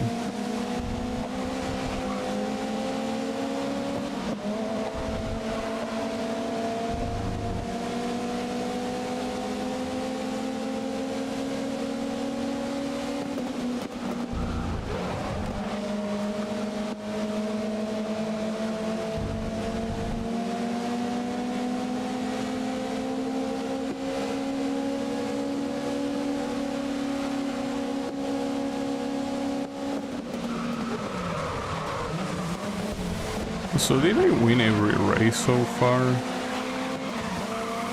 I won Brands Hatch. I won the previous one, but what was the second one? Don't remember. I think I was so distracted talking about games. Well, that's what tends to happen when I talk about games. Tend to get tunnel vision. It happens. I really like games, you know. It's just the natural thing to happen.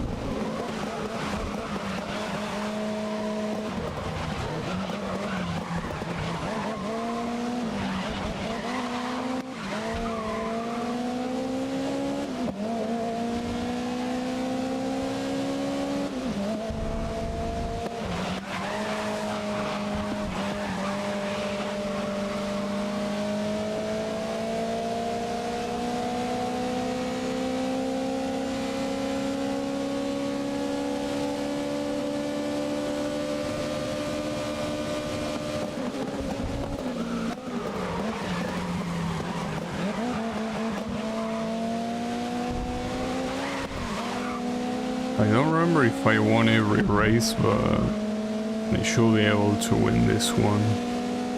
Well, this guy basically has the entirety of his rear blown away, so...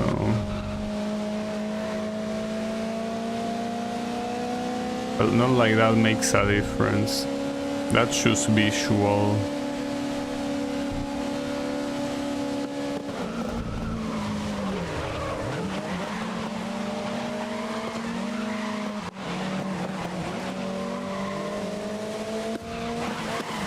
Was out to say clean overtake, but yeah, that final contact was not very clean, really.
I'm wondering if on the next stream, when I mean I'm not talking about tomorrow's stream, but I mean next stream that I play this, if I'll be able to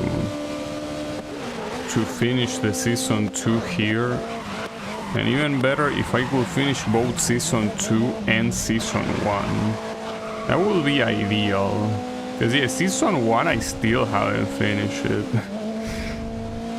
Just that after my previous experience with it, I don't know if I want to. I mean, I will have to since I went this far already, but...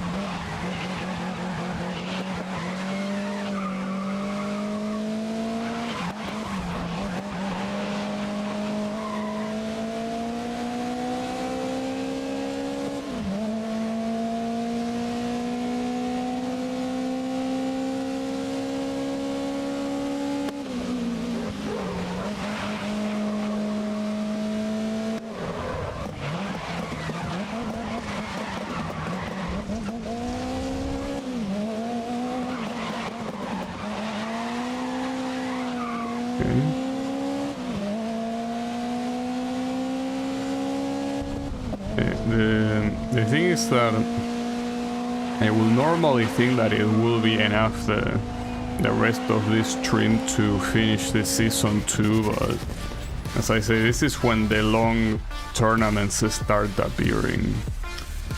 I don't know if I can even get to the final event of each side or not. It's hard to tell, really. Okay. Here we have the Ferrari thingy. Sure, I guess. At least this one includes Red Bull Ring. I gotta say that even though I don't dislike... Oh wait, this is Time Attack. Okay, that makes it different. And this is a Time Attack where everyone has the exact same car, so there is no excuse here for whoever manages to be faster. It's a shame though, because the lap times are what's gonna make this take a long ass time to be done. And that was pretty bad. It's fine.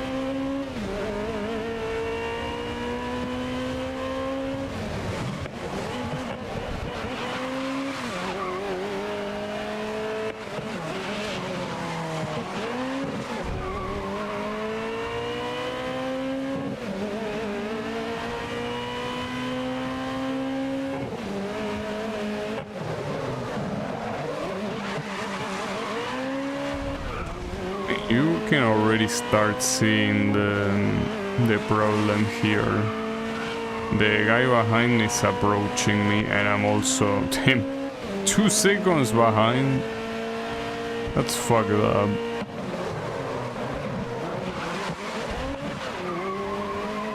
I guess under these conditions it's not the easiest thing to do. Yeah, I'm not sure how I'm gonna get a better lap time here. This really looks like it has not much of a future, really.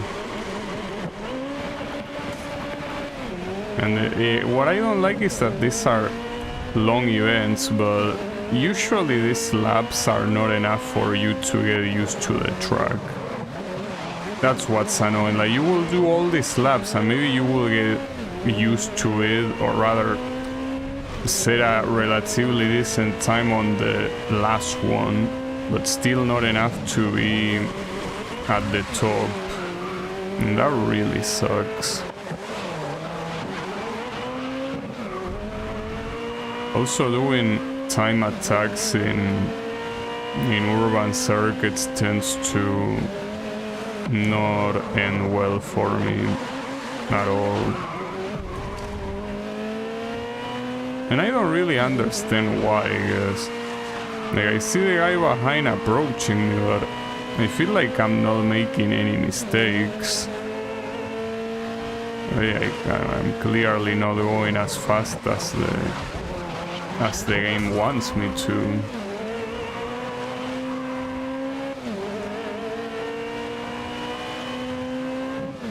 Wait a second.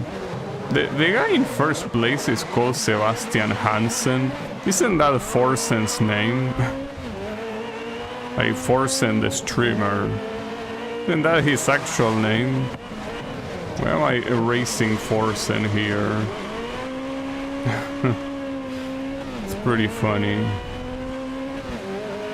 Wasn't expecting to find Forsen in a game like this.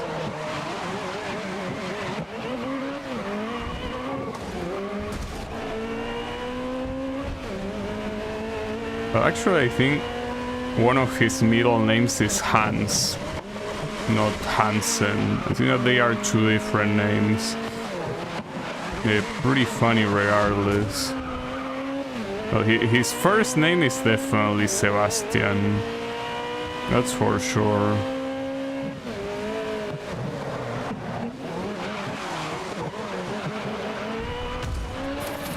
You have to be kidding me. What the hell? How did that even happen? I guess I can take the opportunity to use this guy's as slipstream, but you only have one lap to do anything here. And judging by your current time, you're probably not gonna do very well. That being said, this guy will probably actually get in my way. I don't think the idea of using them as slipstream is good. Maybe I could use that guy ahead.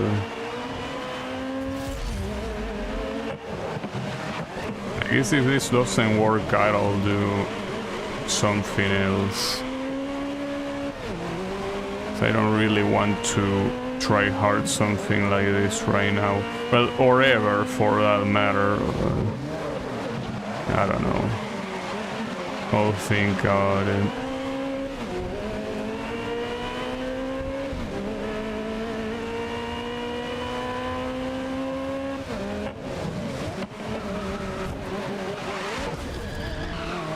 That sucks so much.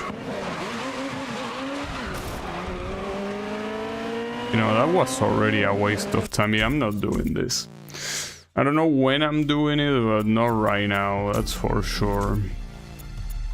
That's gonna be just a pain in the ass. But then, like, that's so cancerous. Like, 4 time attack events, and the first one is in that one. How many events left? Way too many. unfortunately. I mean, there is still a whole season remaining after this one even, so... Yeah, unfortunately not close to be done. It is what it is.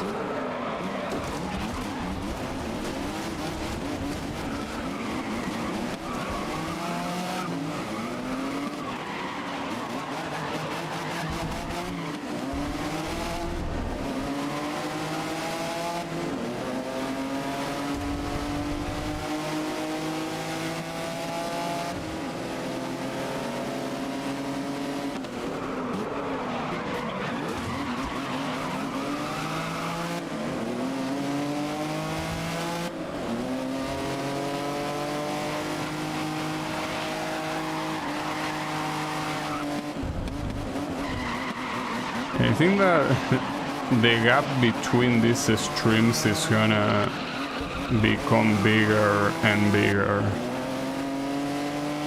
You see, my motivation to play some of these events is very low.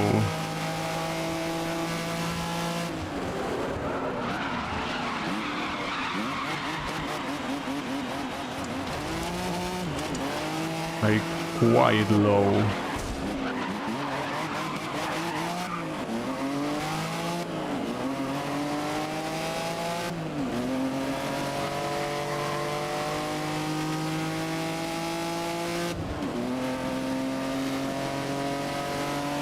I fucked up. I thought that was to the left.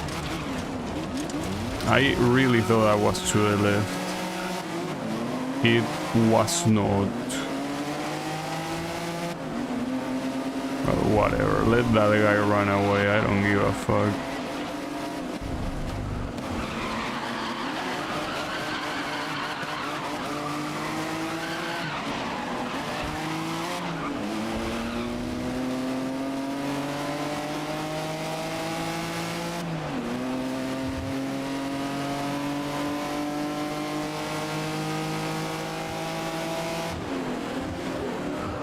What's this game's fetish with Sepang? Well, I think it's less of a fetish and more that it doesn't really have that many tracks, which is the real problem about the game. And the reason why I feel so little motivated to keep playing it, I guess. You will just see the same tracks repeat over and over. Like, it makes sense on a racing game, but for the amount of events this game has, the track variety is extremely low. You know? Like, very, very low.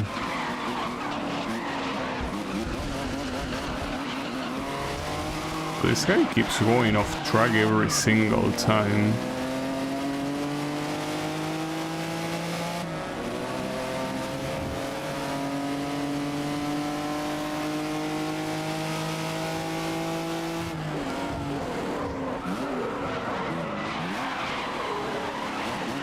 It's definitely the biggest flaw of the game. Very low track amount. I mean, rather the problem of the DLCs, because on the main game at least, the varieties that each track has at least makes it feel not as repetitive, but at some point it's like, yeah, if you're adding more events but you keep using the same tracks, then obviously it will feel repetitive. Yeah, I'm just surprised that they don't use like more tracks from the previous game. Like, why don't you, for example, have Yas Marina? Like, yeah, probably a problem with license or whatever, but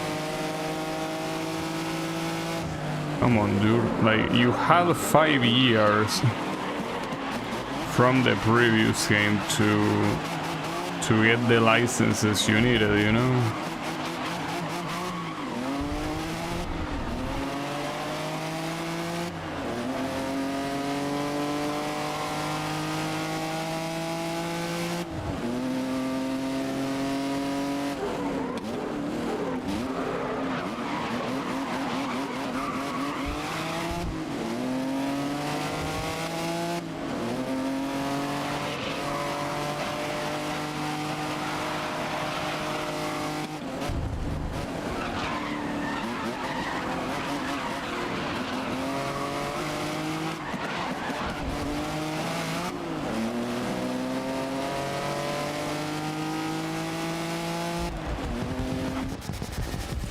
Okay.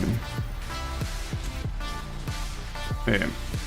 And again, another thing that doesn't help is that some of these events are so long, right? Having four races for absolutely no reason definitely doesn't help. And unfortunately, multiple of them in a row. It's not like they are even separated. No. And the issue is that they also follow the same logic as the previous DLC season, so it's safe to think that the last season has the same format. And yeah, that kinda sucks to me.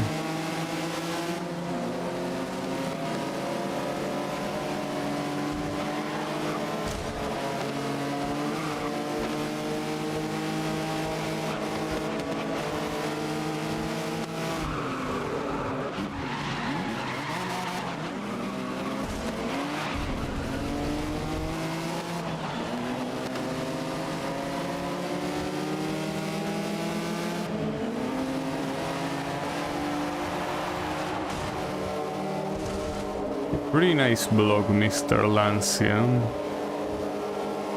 I would appreciate if you stop.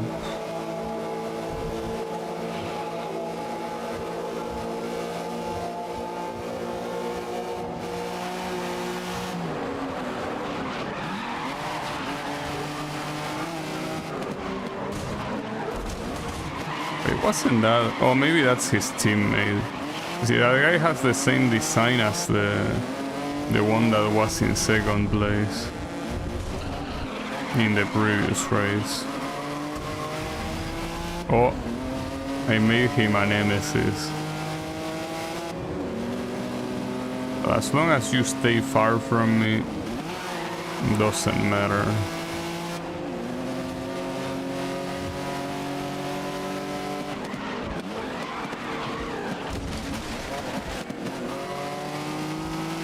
Unfortunately, he won't stay far from me.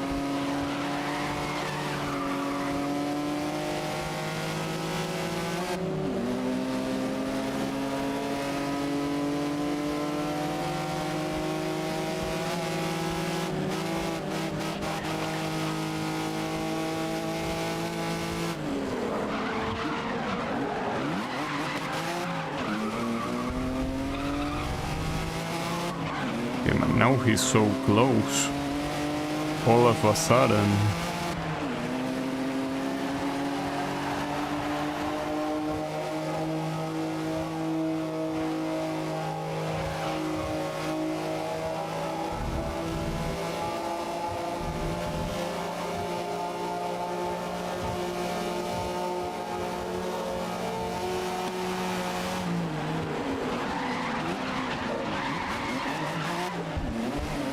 If it wasn't for the handbrake there, that would have been like a straight up death. Oh, and that guy tried to take me out on that hairpin and ended up taking himself out. See, that's one example of what I was saying on that endurance, that, you know, you can have the guys trying to take you down so bad that they take themselves out instead. Well, and also here, another thing. Why do you make this race 4 laps, dude? I feel like with 2 you already had enough.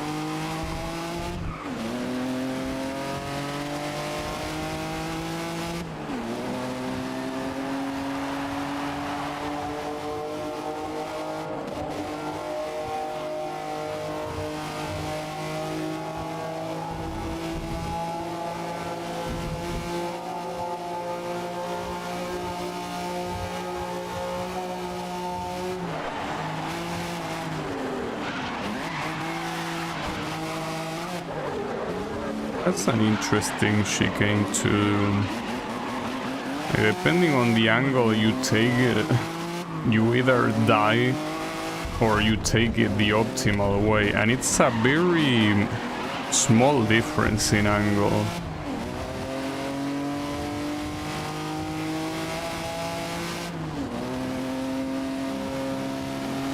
Give me that final lap.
Oh, it's a fun transition. Just like, yeah, if you mess it up like this, the amount of time you lose is pretty bad. It's pretty nice going that fast and then needing to take a very specific angle to keep going that fast. But, I mean, not like it matters because later on you have to brake for a hairspin anyways, a hairpin.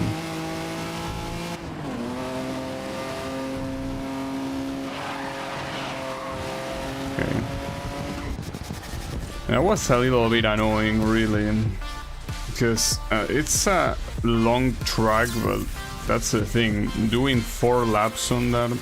Well, on the bright side, this is gonna be short. It's not even the full version of Okutama Sprint. The problem here is that it's Okutama Sprint, yes, that's the issue. It's fine. With the 2 previous victories, I don't really need to do anything other than finishing this race. In fact, since I have an accumulated amount of 50 points, I will probably retire in both of this and the next race, and I will still win.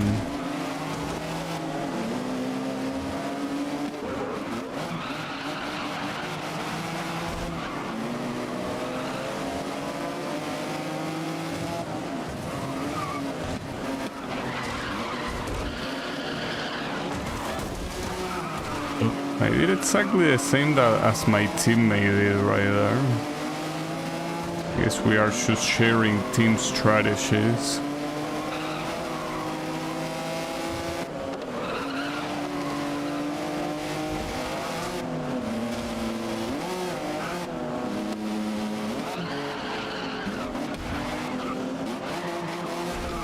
Oh, what the hell? And this Porsche has an attitude, huh?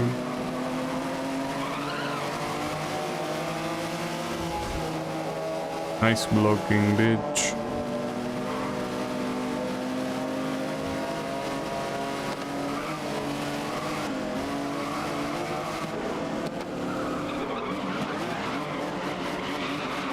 Okay, I'm starting to really dislike this guy with the Porsche right now. You're kinda getting in my way a little bit too much. Okay, that's more like it. I'm surprised those 3 guys in front of me are not further after how much time we wasted in that accident, but sure, why not?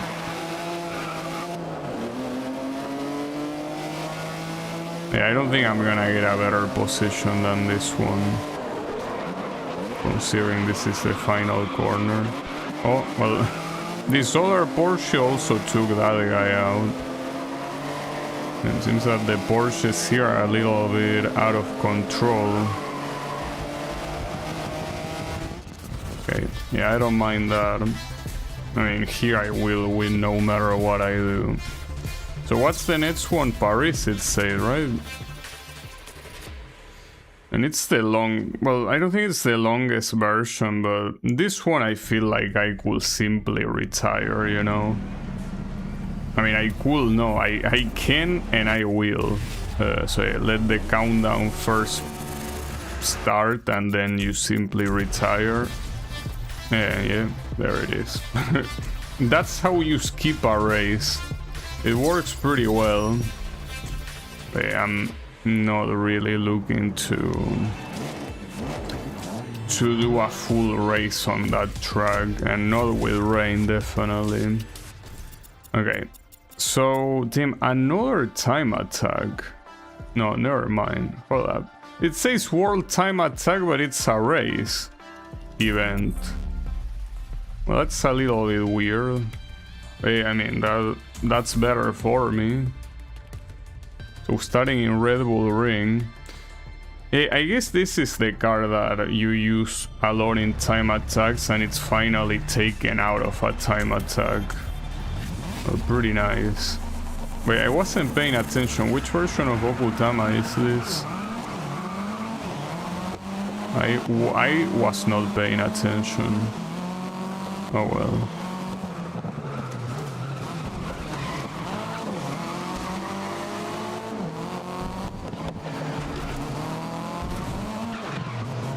Okay. Don't step on the piano like that.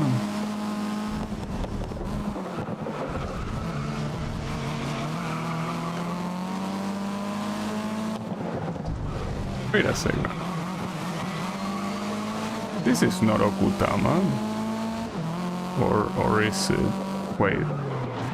Where am I right now?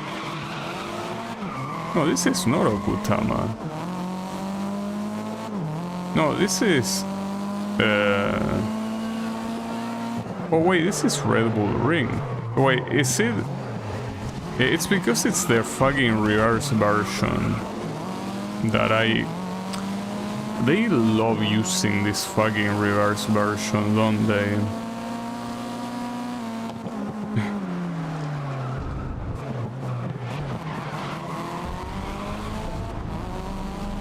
It's crazy, but yeah. Even a track that I'm relatively quite familiar with, I don't recognize it because it's on reverse. Yeah, they just really love using them. They cannot help themselves. Track limits, I didn't do that, dude. You know it didn't happen.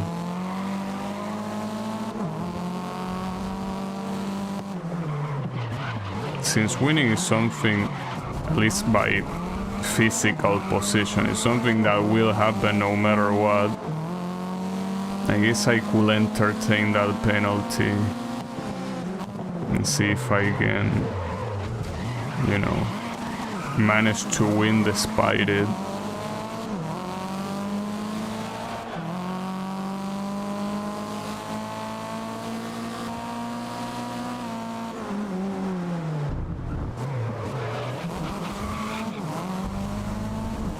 The issue is that I don't think I can do these corners pretty well. Yeah, I'm a little bit afraid, really. Because here the penalty could cost me a lot. And I hope that the worst case scenario is a third place. I mean, that's the problem. No, that's definitely not the worst possible scenario.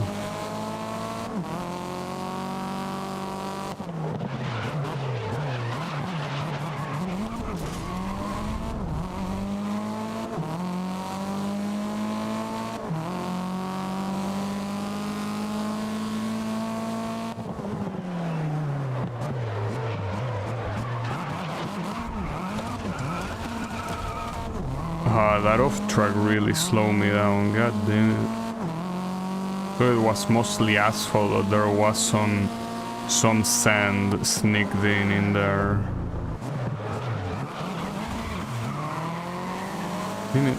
Okay, someone had an issue. Okay, never mind. They are still pretty close. Yeah, that penalty will cost me. Okay, well, and that penalty is gonna end up fucking me over even more than before. That sucks. It is gonna be way worse than a third place at this rate. Will be surprised if I'm still in the top 5. Damn it. I mean, a track like Red Bull Ring is definitely the kind that is very prone to penalties.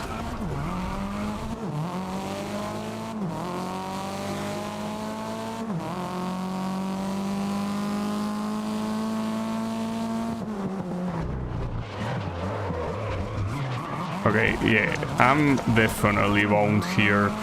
In fact, this should have been a restart already, but I will be surprised now if I finish in the top 10.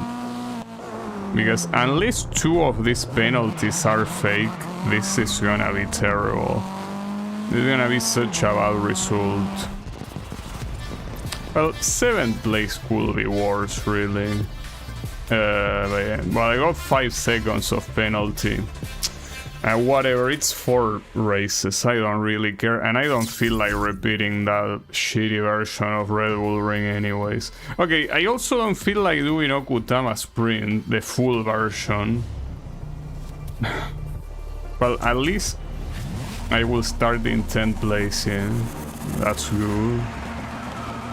But yeah, this is not looking very good right now.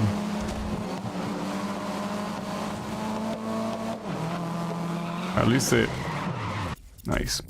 The good thing here is that you cannot get a penalty in this track. The problem is the track is the worst piece of shit in the game, so yeah, that's kind of a disadvantage, right?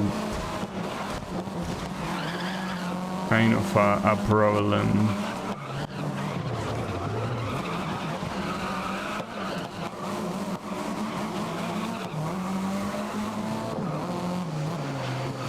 It's fine.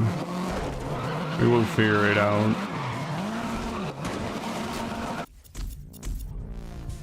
You're pissing me off. You're gonna make me skip this one too. Is that what you want? You just want me to skip the race? Well, the bottom category championships. That's what you want me to do. I mean, I don't mind, but why are you like that?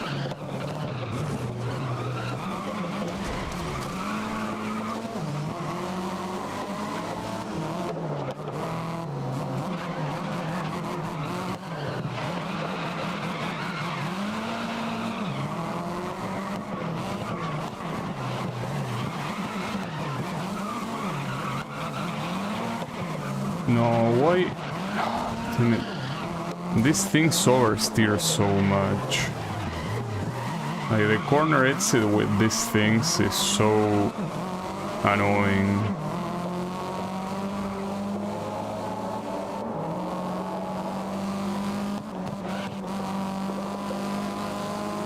Yeah, I'm assuming it's mostly when you do a very slow corner.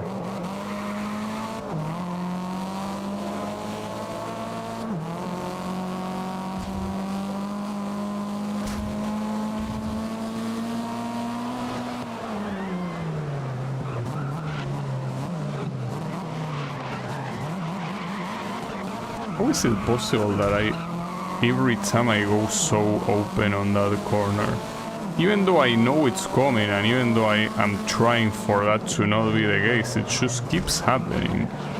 Same with this one, same with every single section of this trash of a...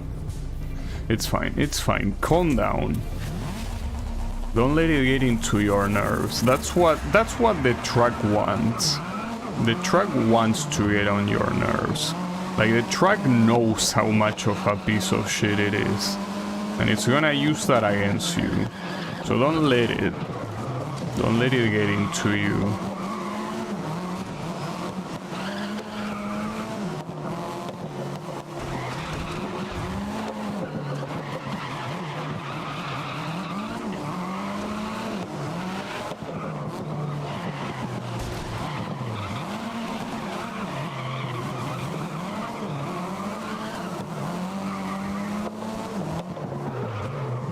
that was not ideal, but... Oh, and that's even less. Wait, that guy is called Under Suzuki? What do you mean, Under? Is that a real name? Wow, what's up? That was the third terminal damage I had in the game. Pretty funny, right? Alright. I'm quitting if I don't do it in this attempt. If I cannot make this attempt be a good one, I'm out. Well, out of this particular tournament, I mean. When I go to another one.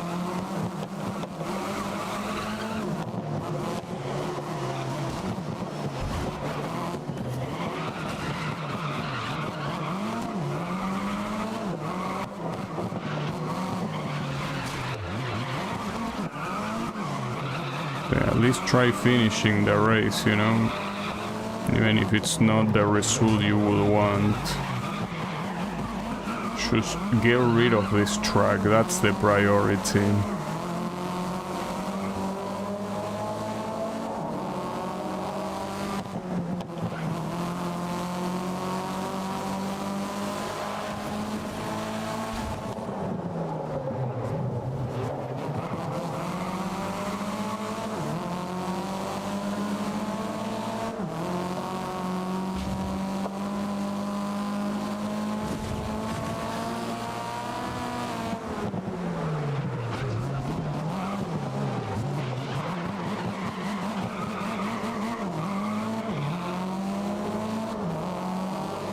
I'm just gonna focus here.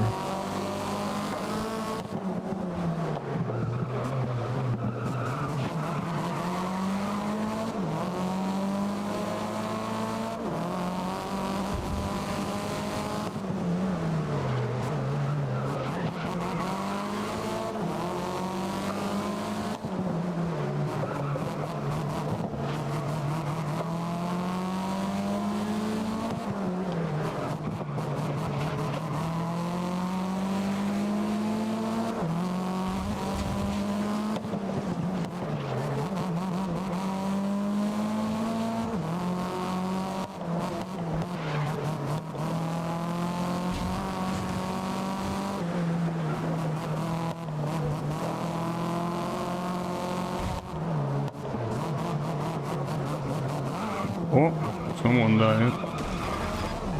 Okay, yeah. Getting triggered as a nemesis because you got in my way after an accident that happened entirely on your own is a little bit unfair, don't you think? Maybe you should take it out with your engineer or some shit. That's not my fault you had an accident in the middle of the road. Fucking bitch. If you end up ruining my race, I'm gonna fucking ruin your life. Yes, I know you don't exist, but I don't care. I'm gonna bring you to life just to torture you. I'm just kidding. I couldn't do that anyway, so...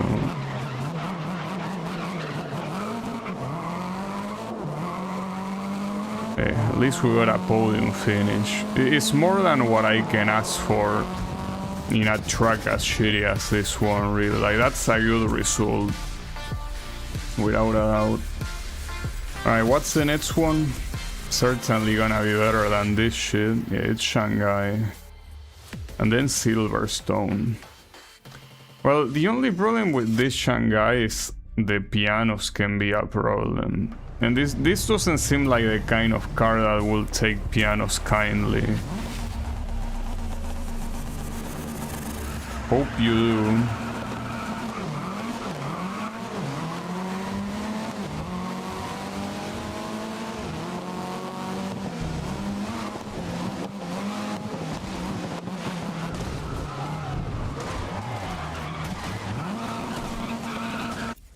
Yeah, amazing start. Alright. Can we actually get a proper start here?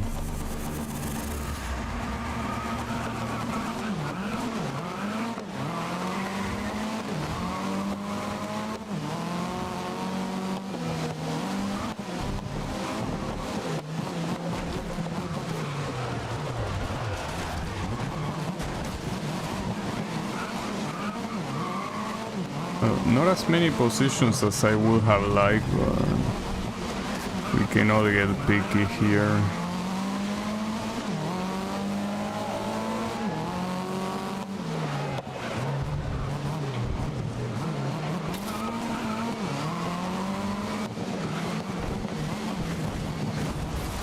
I'm failing every single corner right now. Pretty nice.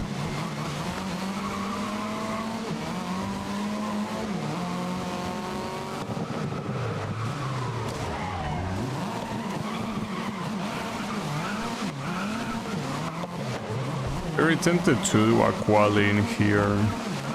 And my biggest issue here is how all of these guys are getting in my way. Well, the corners that I failed were kinda not those guys' fault, but all of this shit definitely is their fault. You're way too slow and there's not enough room to overtake them all. Well, them all, to even overtake one of them. That... Wait, this guy is stopped for some reason. What happened? I'm getting abused on this track. What the hell is wrong with these guys? Yeah, well, that one exactly. Okay. That's gonna be a quali. I can't stand these shitheads. Gonna be a quali. Nothing more, nothing less.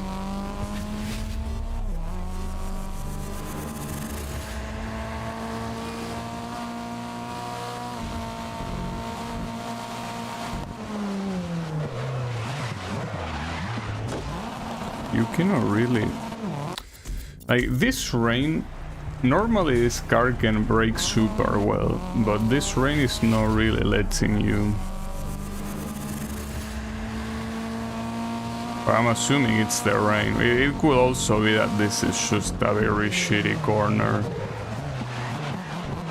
But it's having problems. Having some issues.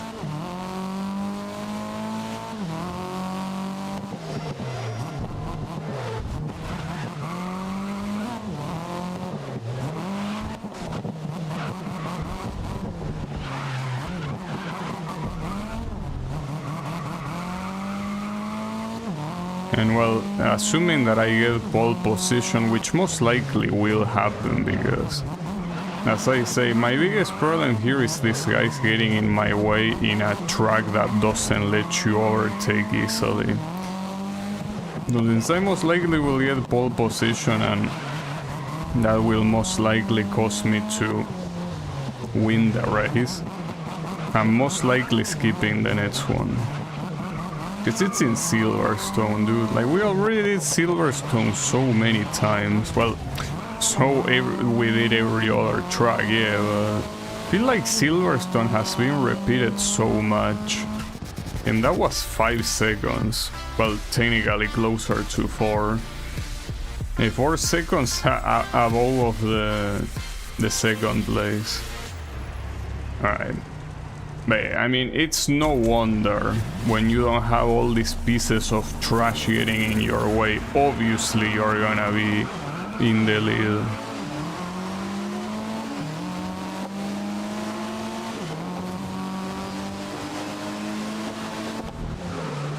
Pretty nice attempt, Audi, but the only thing you have going for you is your acceleration.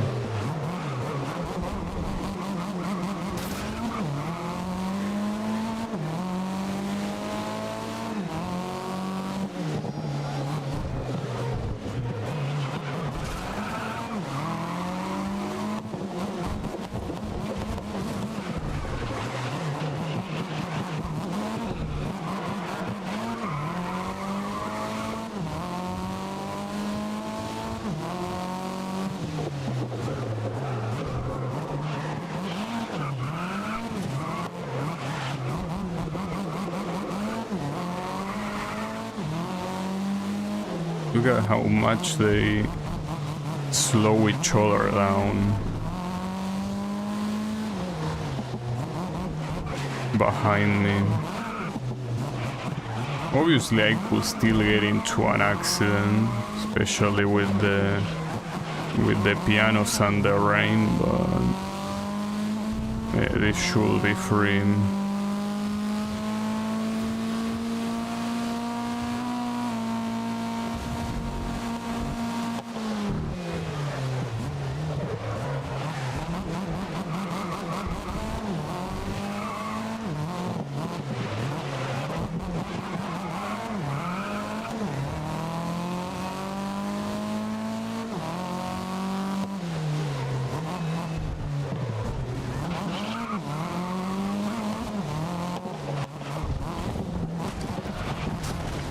Tracks like this are kinda weird, just how much faster you can be than the AI. It's just the way the AI works. Yeah, and it will always be the case with games like this, how in some tracks the AI is exceptional and in some other tracks they are, well, they are exceptional too, exceptionally shit. See, like, this is not me being amazing, this is these guys being trash at this track. Yeah. There is no consistency.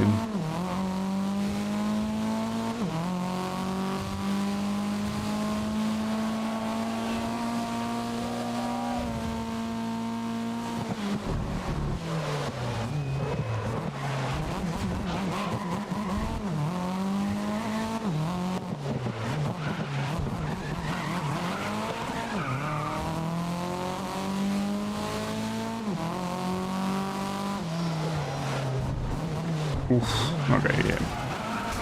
That's fine. I mean, as long as I don't lose a wheel, I should... well, a tire, rather. Actually, no. In the previous game, you lose the entire wheel, didn't you? I guess it depends. Then in some of them, you actually lost a wheel. So that's the only way that I could not win this.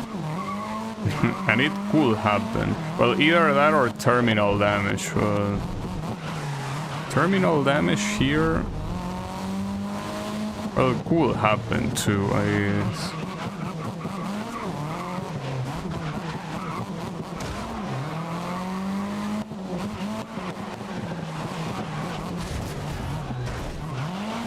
And that corner is so messed up, but... yeah, not like it matters. Wait, I'm realizing that the rear wing is about to go off. I don't know, without the rear wing maybe the car could look prettier actually, you know? It's possible. But would it?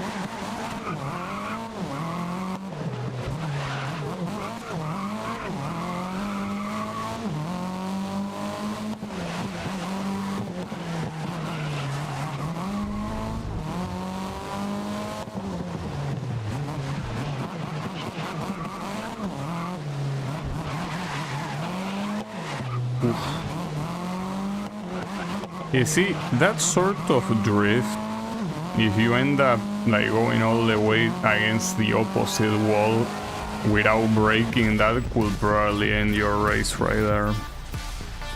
Okay, so, well, technically I still don't have a free win, but I want to not do this race if it's possible. At the same time, being a race in normal conditions with this car, I wouldn't mind. Like, I like driving this car, and since it's not raining and, you know, it's not a shitty track, I could do it actually. Like, just because I want to. That seems like a better idea. So if we're gonna be starting like this, I don't know if I like it. Yeah, I guess that's the reason why the time attacks with this car were so nice, because you actually didn't have to deal with anyone else. Like, you would just go fast on your own. But when you actually have to be overtaking these guys, it doesn't seem pretty nice at all. Alright, that's enough. I'm fine. Yeah, I still win. As much as I wanted to, I don't really want to deal with overtaking like that. And I could quali, but if I quali, I'm gonna end up getting pole position anyway, so... Yeah, that's the win. And then you have... Well, I guess I will do this one. Yeah, I don't think that... Like, this is probably the last one I can do. Well, depending on how much I skip, especially with Okutama being the last one, I probably will skip that one. Seems that it's for the best.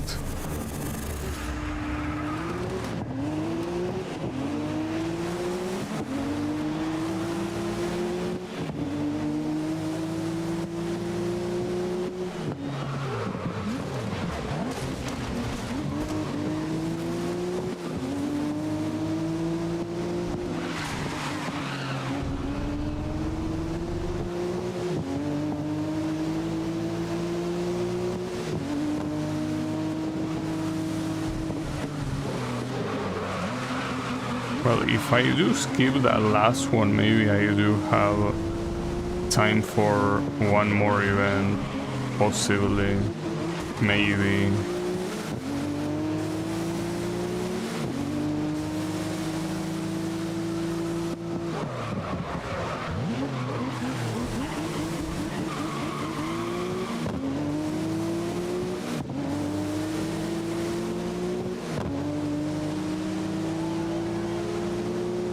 It's a little bit scary how the Ford Sierra can overtake so easily on a straight.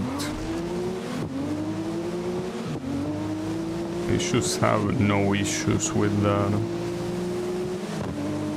Also, so far, every time that Red Bull Ring has been used, they have used the reverse variant a lot more frequently than the standard one. I don't understand why you wanna do that. Also, yeah, here them, yeah, especially in a track like Red Bull Ring with so many straights, you start seeing how weak the R32 is in comparison. Simply when it comes to, well, I don't know if I should say top speed or acceleration. It's probably a bit of both.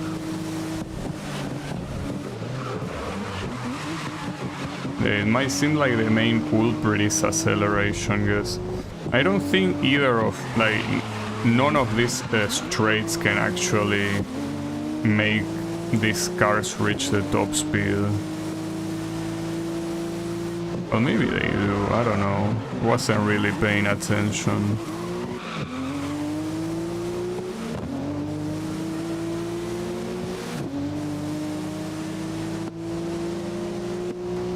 Have a 6 gear? Yeah, you do. Yeah, no, you don't really reach the top speed on these straights. So I guess it is a matter of acceleration, the fact that the Ford Sierra does a lot better.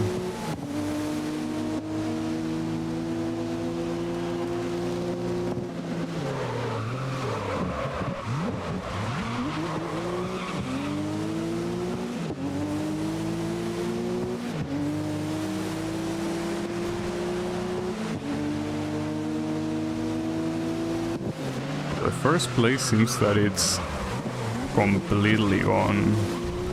These other ones are still contested, I guess, but... Yeah, first place, I think we can completely forget about him.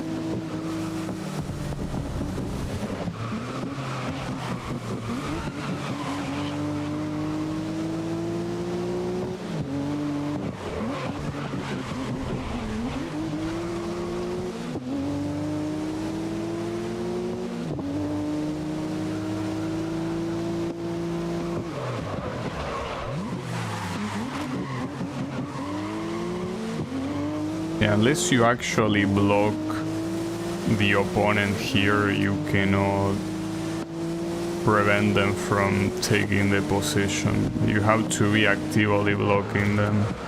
But yeah, since there are so many behind you, you obviously cannot block them all. You gotta choose one. Yeah, the issue is that the finish line is in the middle of one of these straight, so you cannot do shit against that.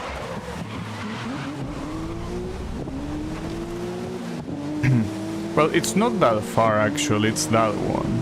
It's relatively close, I guess.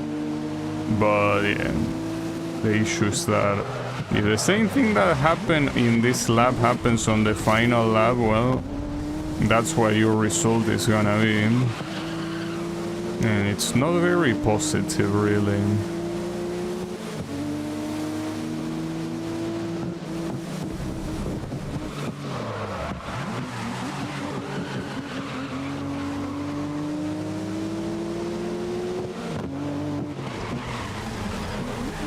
Oh, come on. What are you getting mad at?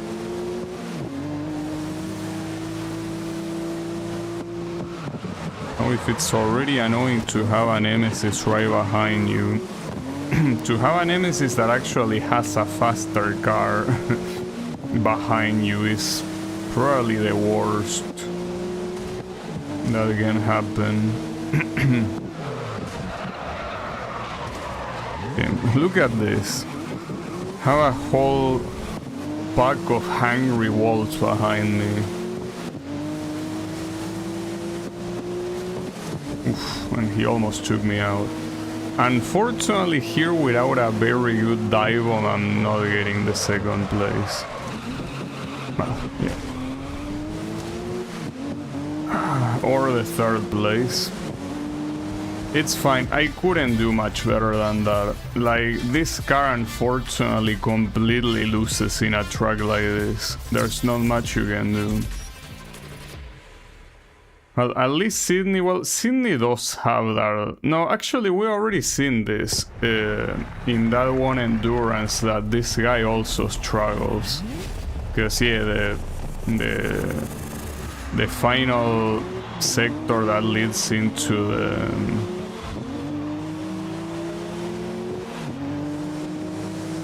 the finish line is pretty annoying.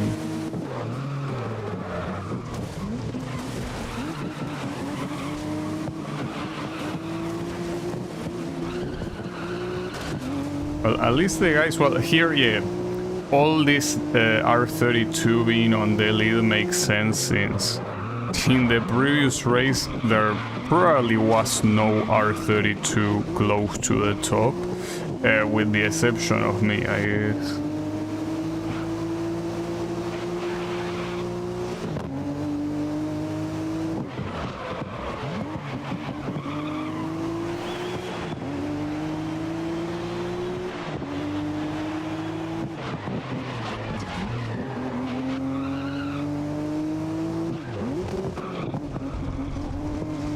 Almost a penalty there.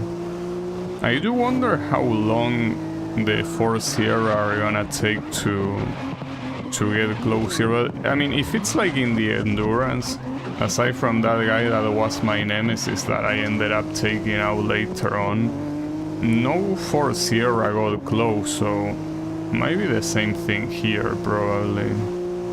Maybe.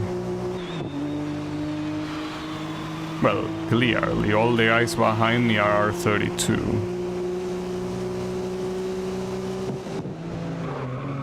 This one tried to attack.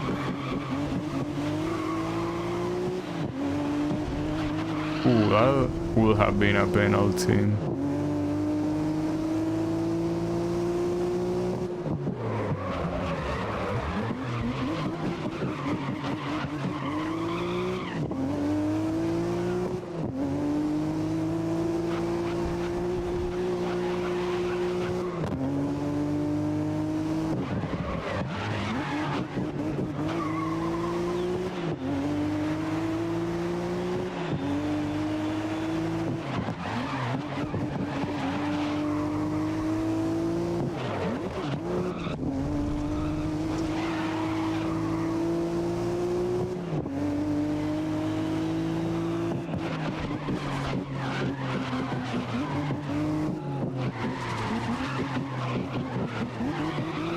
It seems like I'm getting closer, but taking longer than I should. I mean, this one is not an endurance. You have 4 laps, and here I'm past the halfway point. Well, or rather, I am in the halfway point. So, if you want that first place, you better hurry.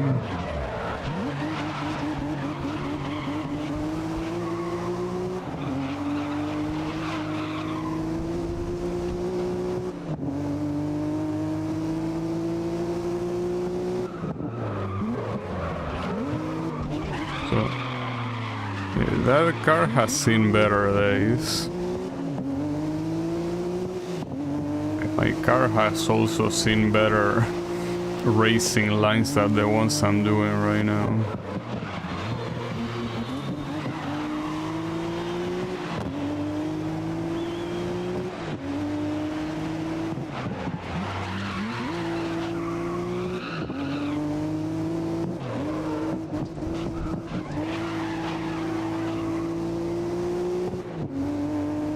I should be able to reach him without much trouble.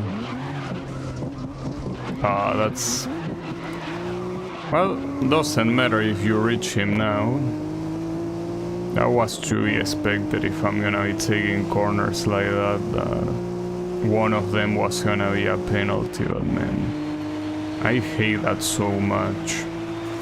I really think Autosport did penalties so much better. In fact, why did you even change it, dude? Why would you even change something that was done pretty well in a game like this that is not trying to be realistic? Why do you try to make the penalties realistic? For what reason?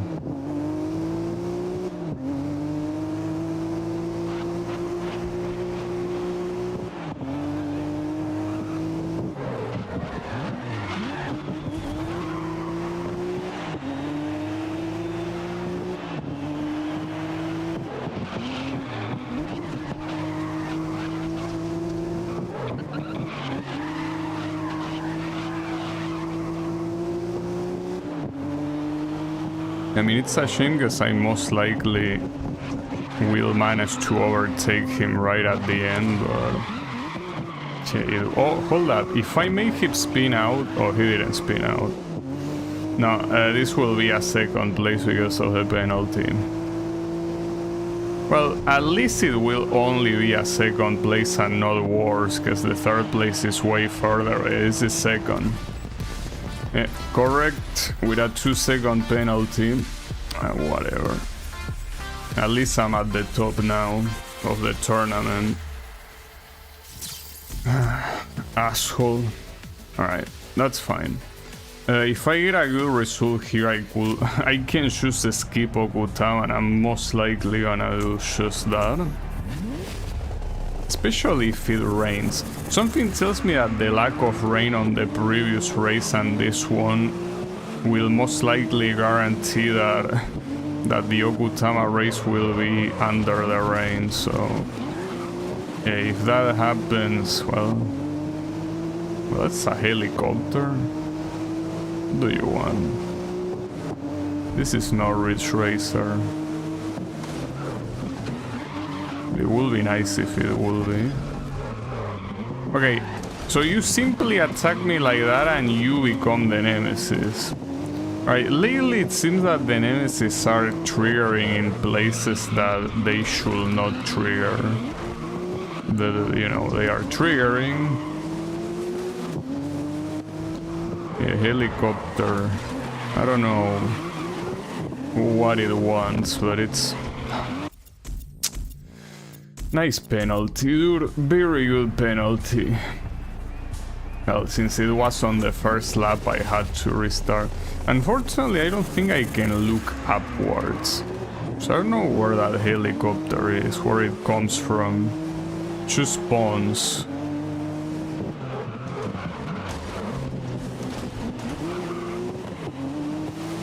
Well, in fact, now... Oh, it's there. Yeah.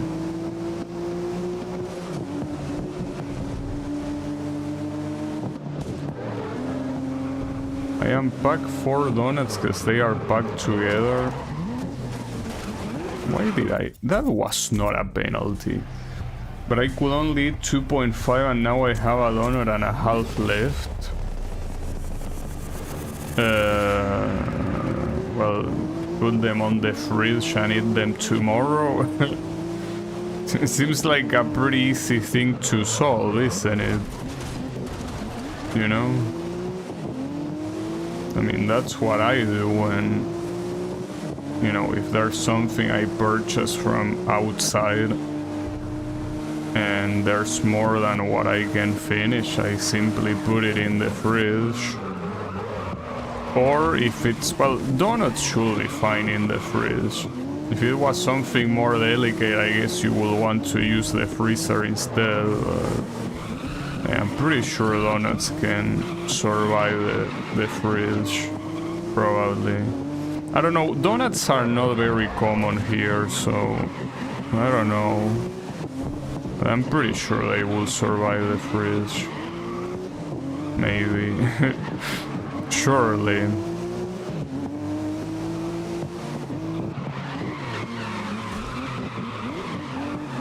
It's so hot they are all melty already. Well, that's fine. I mean, in the fridge, they are most likely gonna regain some definition, you know? I mean, it's the same principle as ice cream, since ice cream is easier to understand. Ice cream, when it's out of the freezer, yeah, it starts melting, but as soon as you put it back on the freezer, assuming you wait, it will kind of go back at being, you know, having that hard consistency, right? So I'm pretty sure the donut should be fine in the fridge. I mean, what's the worst that could happen? It's not like it's gonna blow up, right? Surely. I thought you can do that. You can do what? Put ice cream back in the freezer? Why not? Why wouldn't you be able to do that?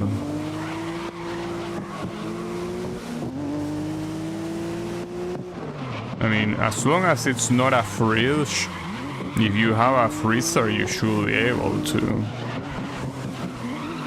Like, that's the important thing. Like, yeah, a fridge is not gonna keep an ice cream together, but a freezer, on the other hand, yes, it will. Should be. Should do. Well, after it melts. It depends on what you mean by melt, you know, I guess. I simply mean it losing a little bit of consistency. Like, if it became fully liquid, well, yeah, maybe, no, I don't know, I never tried. I don't think I ever let an ice cream become liquid. You know? That seems like a bad idea in general. Yeah, I mean simply having it not be as hard as when you purchase it. Because that's most likely what happened to that donut.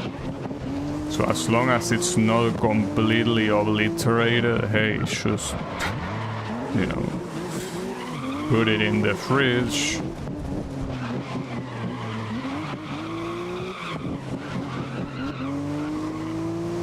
Hey, wait, hold up. Give me a second. These corners are not particularly forgiving. Well, and this corner in particular is not forgiving to my PC. Like, every time I go there, it frame drops. Not super noticeably, but... I'm a 25-year-old child, my parents didn't teach me anything. Well, look, I cannot guarantee that you are not gonna get an indigestion after taking the donuts out of the fridge.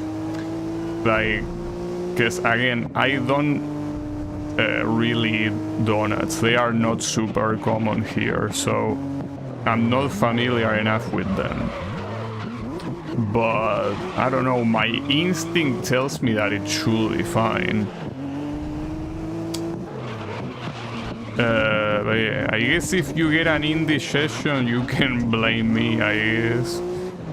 But then again, instead of asking me, you could ask Google, can I put donuts back in the fridge after they have been outside for some minutes? Well, minutes or hours, I don't know how much they were outside, but yeah. Ask that question to Google and see what it says.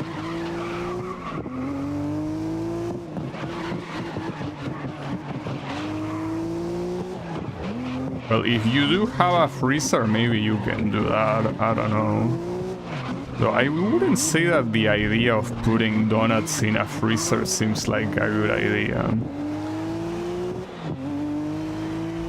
Google is advising to gift it to my neighbors.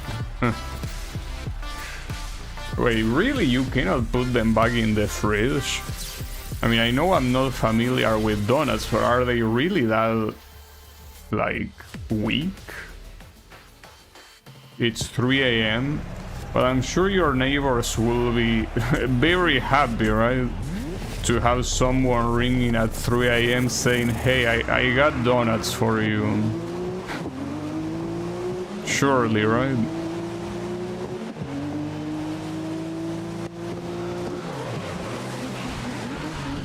Well, I mean, I don't know. If the fridge doesn't work, then yeah. I don't think I have any other option for you. I mean, I do have an option that I normally will, you know. Like, if you were an NPC in a game and I was streaming, I will say something, but yeah, that would be pretty rude. But, you know,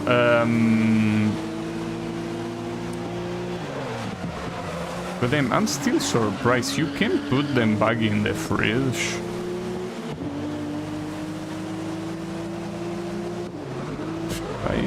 I didn't know that. Like, that's news to me.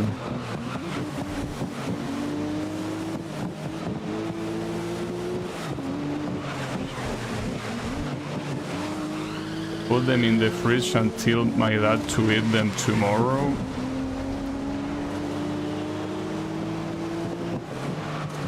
I'm just worried because they just melted. Well, though, how does a donut melt?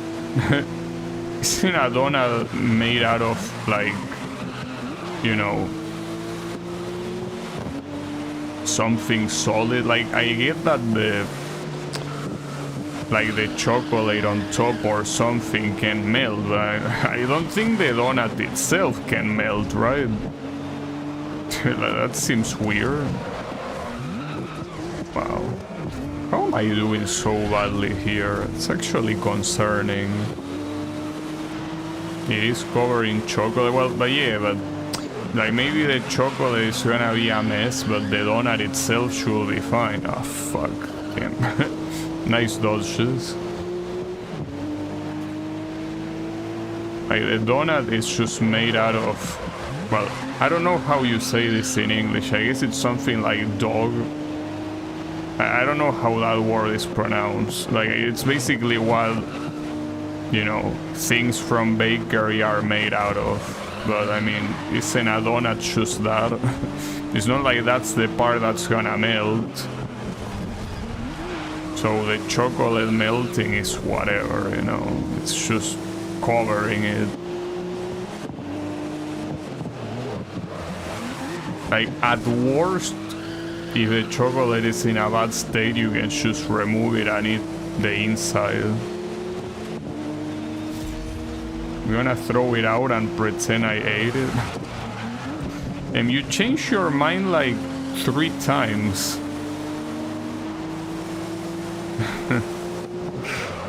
That's pretty funny. I mean, whatever helps you sleep better. I mean, I don't think I will encounter that situation myself.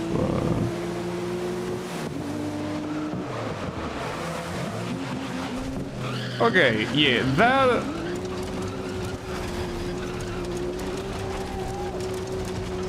that's beautiful, isn't it? Well, on the right side, that doesn't matter, because I'll still win the championship. And that was such a... I mean, the guy that took me out was my nemesis, so it makes sense. But the other guys did not make any sense hitting me like that. Yeah, they were... all of them are 32. Well, one of them being my teammate. Alright. Well, you know what? I'm done for today. It's a shame that this shit is left. Well, at least this one is the hypercar. But yeah, and these ones are one race each, basically, just like the previous season. I don't know when I'm gonna continue this. I feel like my motivation is on the floor to continue this game, but yeah, I don't know. Fuck this game. But no, I will finish it. I just cannot promise when. Anyways, that's it for me for today. So thanks everyone a lot for watching, and I'll be seeing you on the next stream with something else. So have a good one and take care.